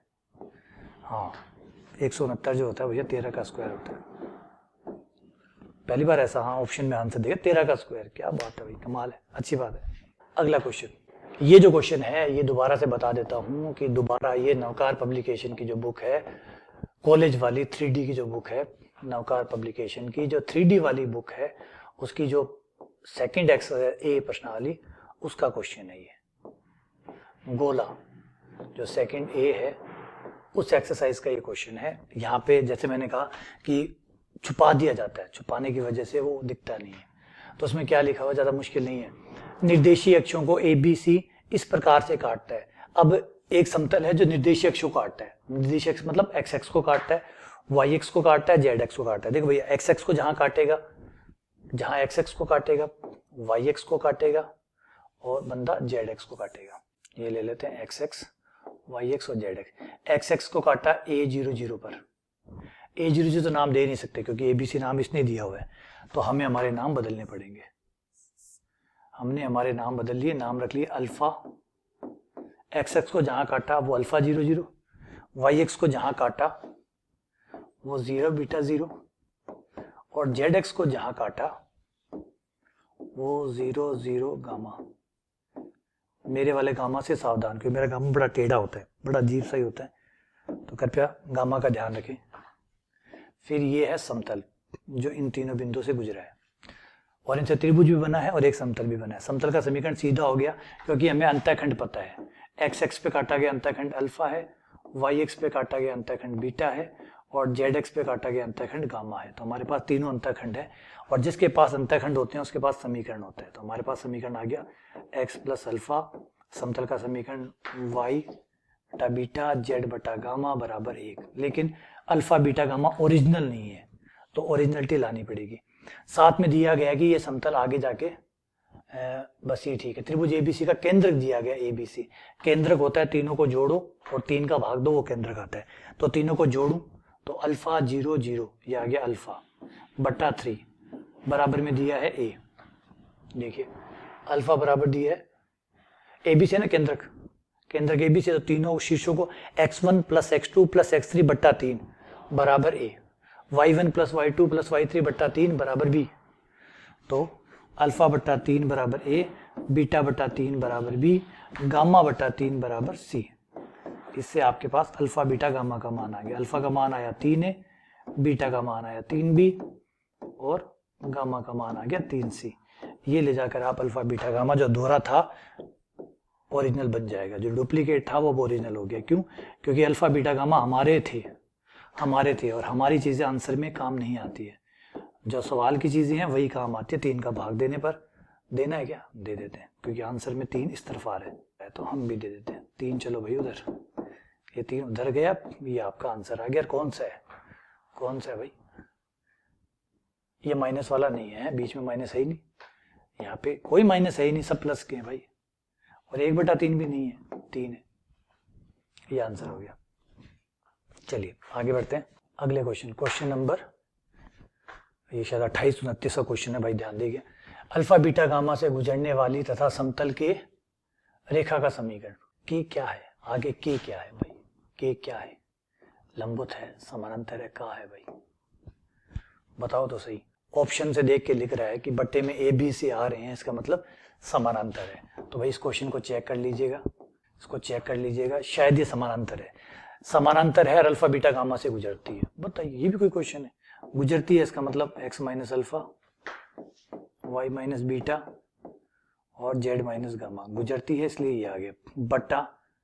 बट्टा इसके समानांतर है, ये एक रेखा है और एक ये समांतर नहीं है भाई, फिर लंबवत है। ये यहाँ पे समतल है, ये समतल है, इसे नाम कटा हुआ है थोड़ा पेपर में, आप देखिएगा। ये लंबवत वाली शर्त है, लंबवत है तो अभिलंब जो है समतल लंबवत है तो अभिलंब समानांतर है, क्योंकि समतल और अभिलंब आपस में लंबवत होते हैं। तो अगर हम समतल के लंबवत है तो अभिलंब के समानांतर है, उल्टा हो जाता है वो। तो हम किसके अभिलंब है? लंबवत किसके हैं? समतल के। तो अगर हम समतल के लंबवत है तो अभिलंब के क्या हुए? अभिलंब के समानांतर हुए। तो जो अभिलंब के दिक् अनुपात है वो हमारे लिए काम कर जाएंगे। तो ये आ गया बट्टे में ए बी सी। देखिए उल्टा आंकड़ा चलता है, करें तो क्या करें? समतल और अभिलंब एक दूसरे के लंबवत होते हैं, तो जब हम समतल के समानांतर होते हैं तो अभिलंब के लंबवत होते हैं। जब हम समतल के लंबवत होते हैं तो अभिलंब के समानांतर होते हैं। तो ये जो गैप है, ये कहानी में जो पेच है, देखिए कहानी में जो ट्विस्ट है, इस ट्विस्ट को पकड़िए, क्योंकि इस ट्विस्ट पे क्वेश्चन बनते हैं। चलिए आगे बढ़ते हैं। एक समघात व्यापक समीकरण द्वारा निरूपित परस्पर लंबवत होंगे समतल। ये तो भैया अभी हमने थोड़ी देर पहले ही किया है। एक्स स्क्वायर का जो गुणांक होता है वो हमारा होता है L1 L2 के बराबर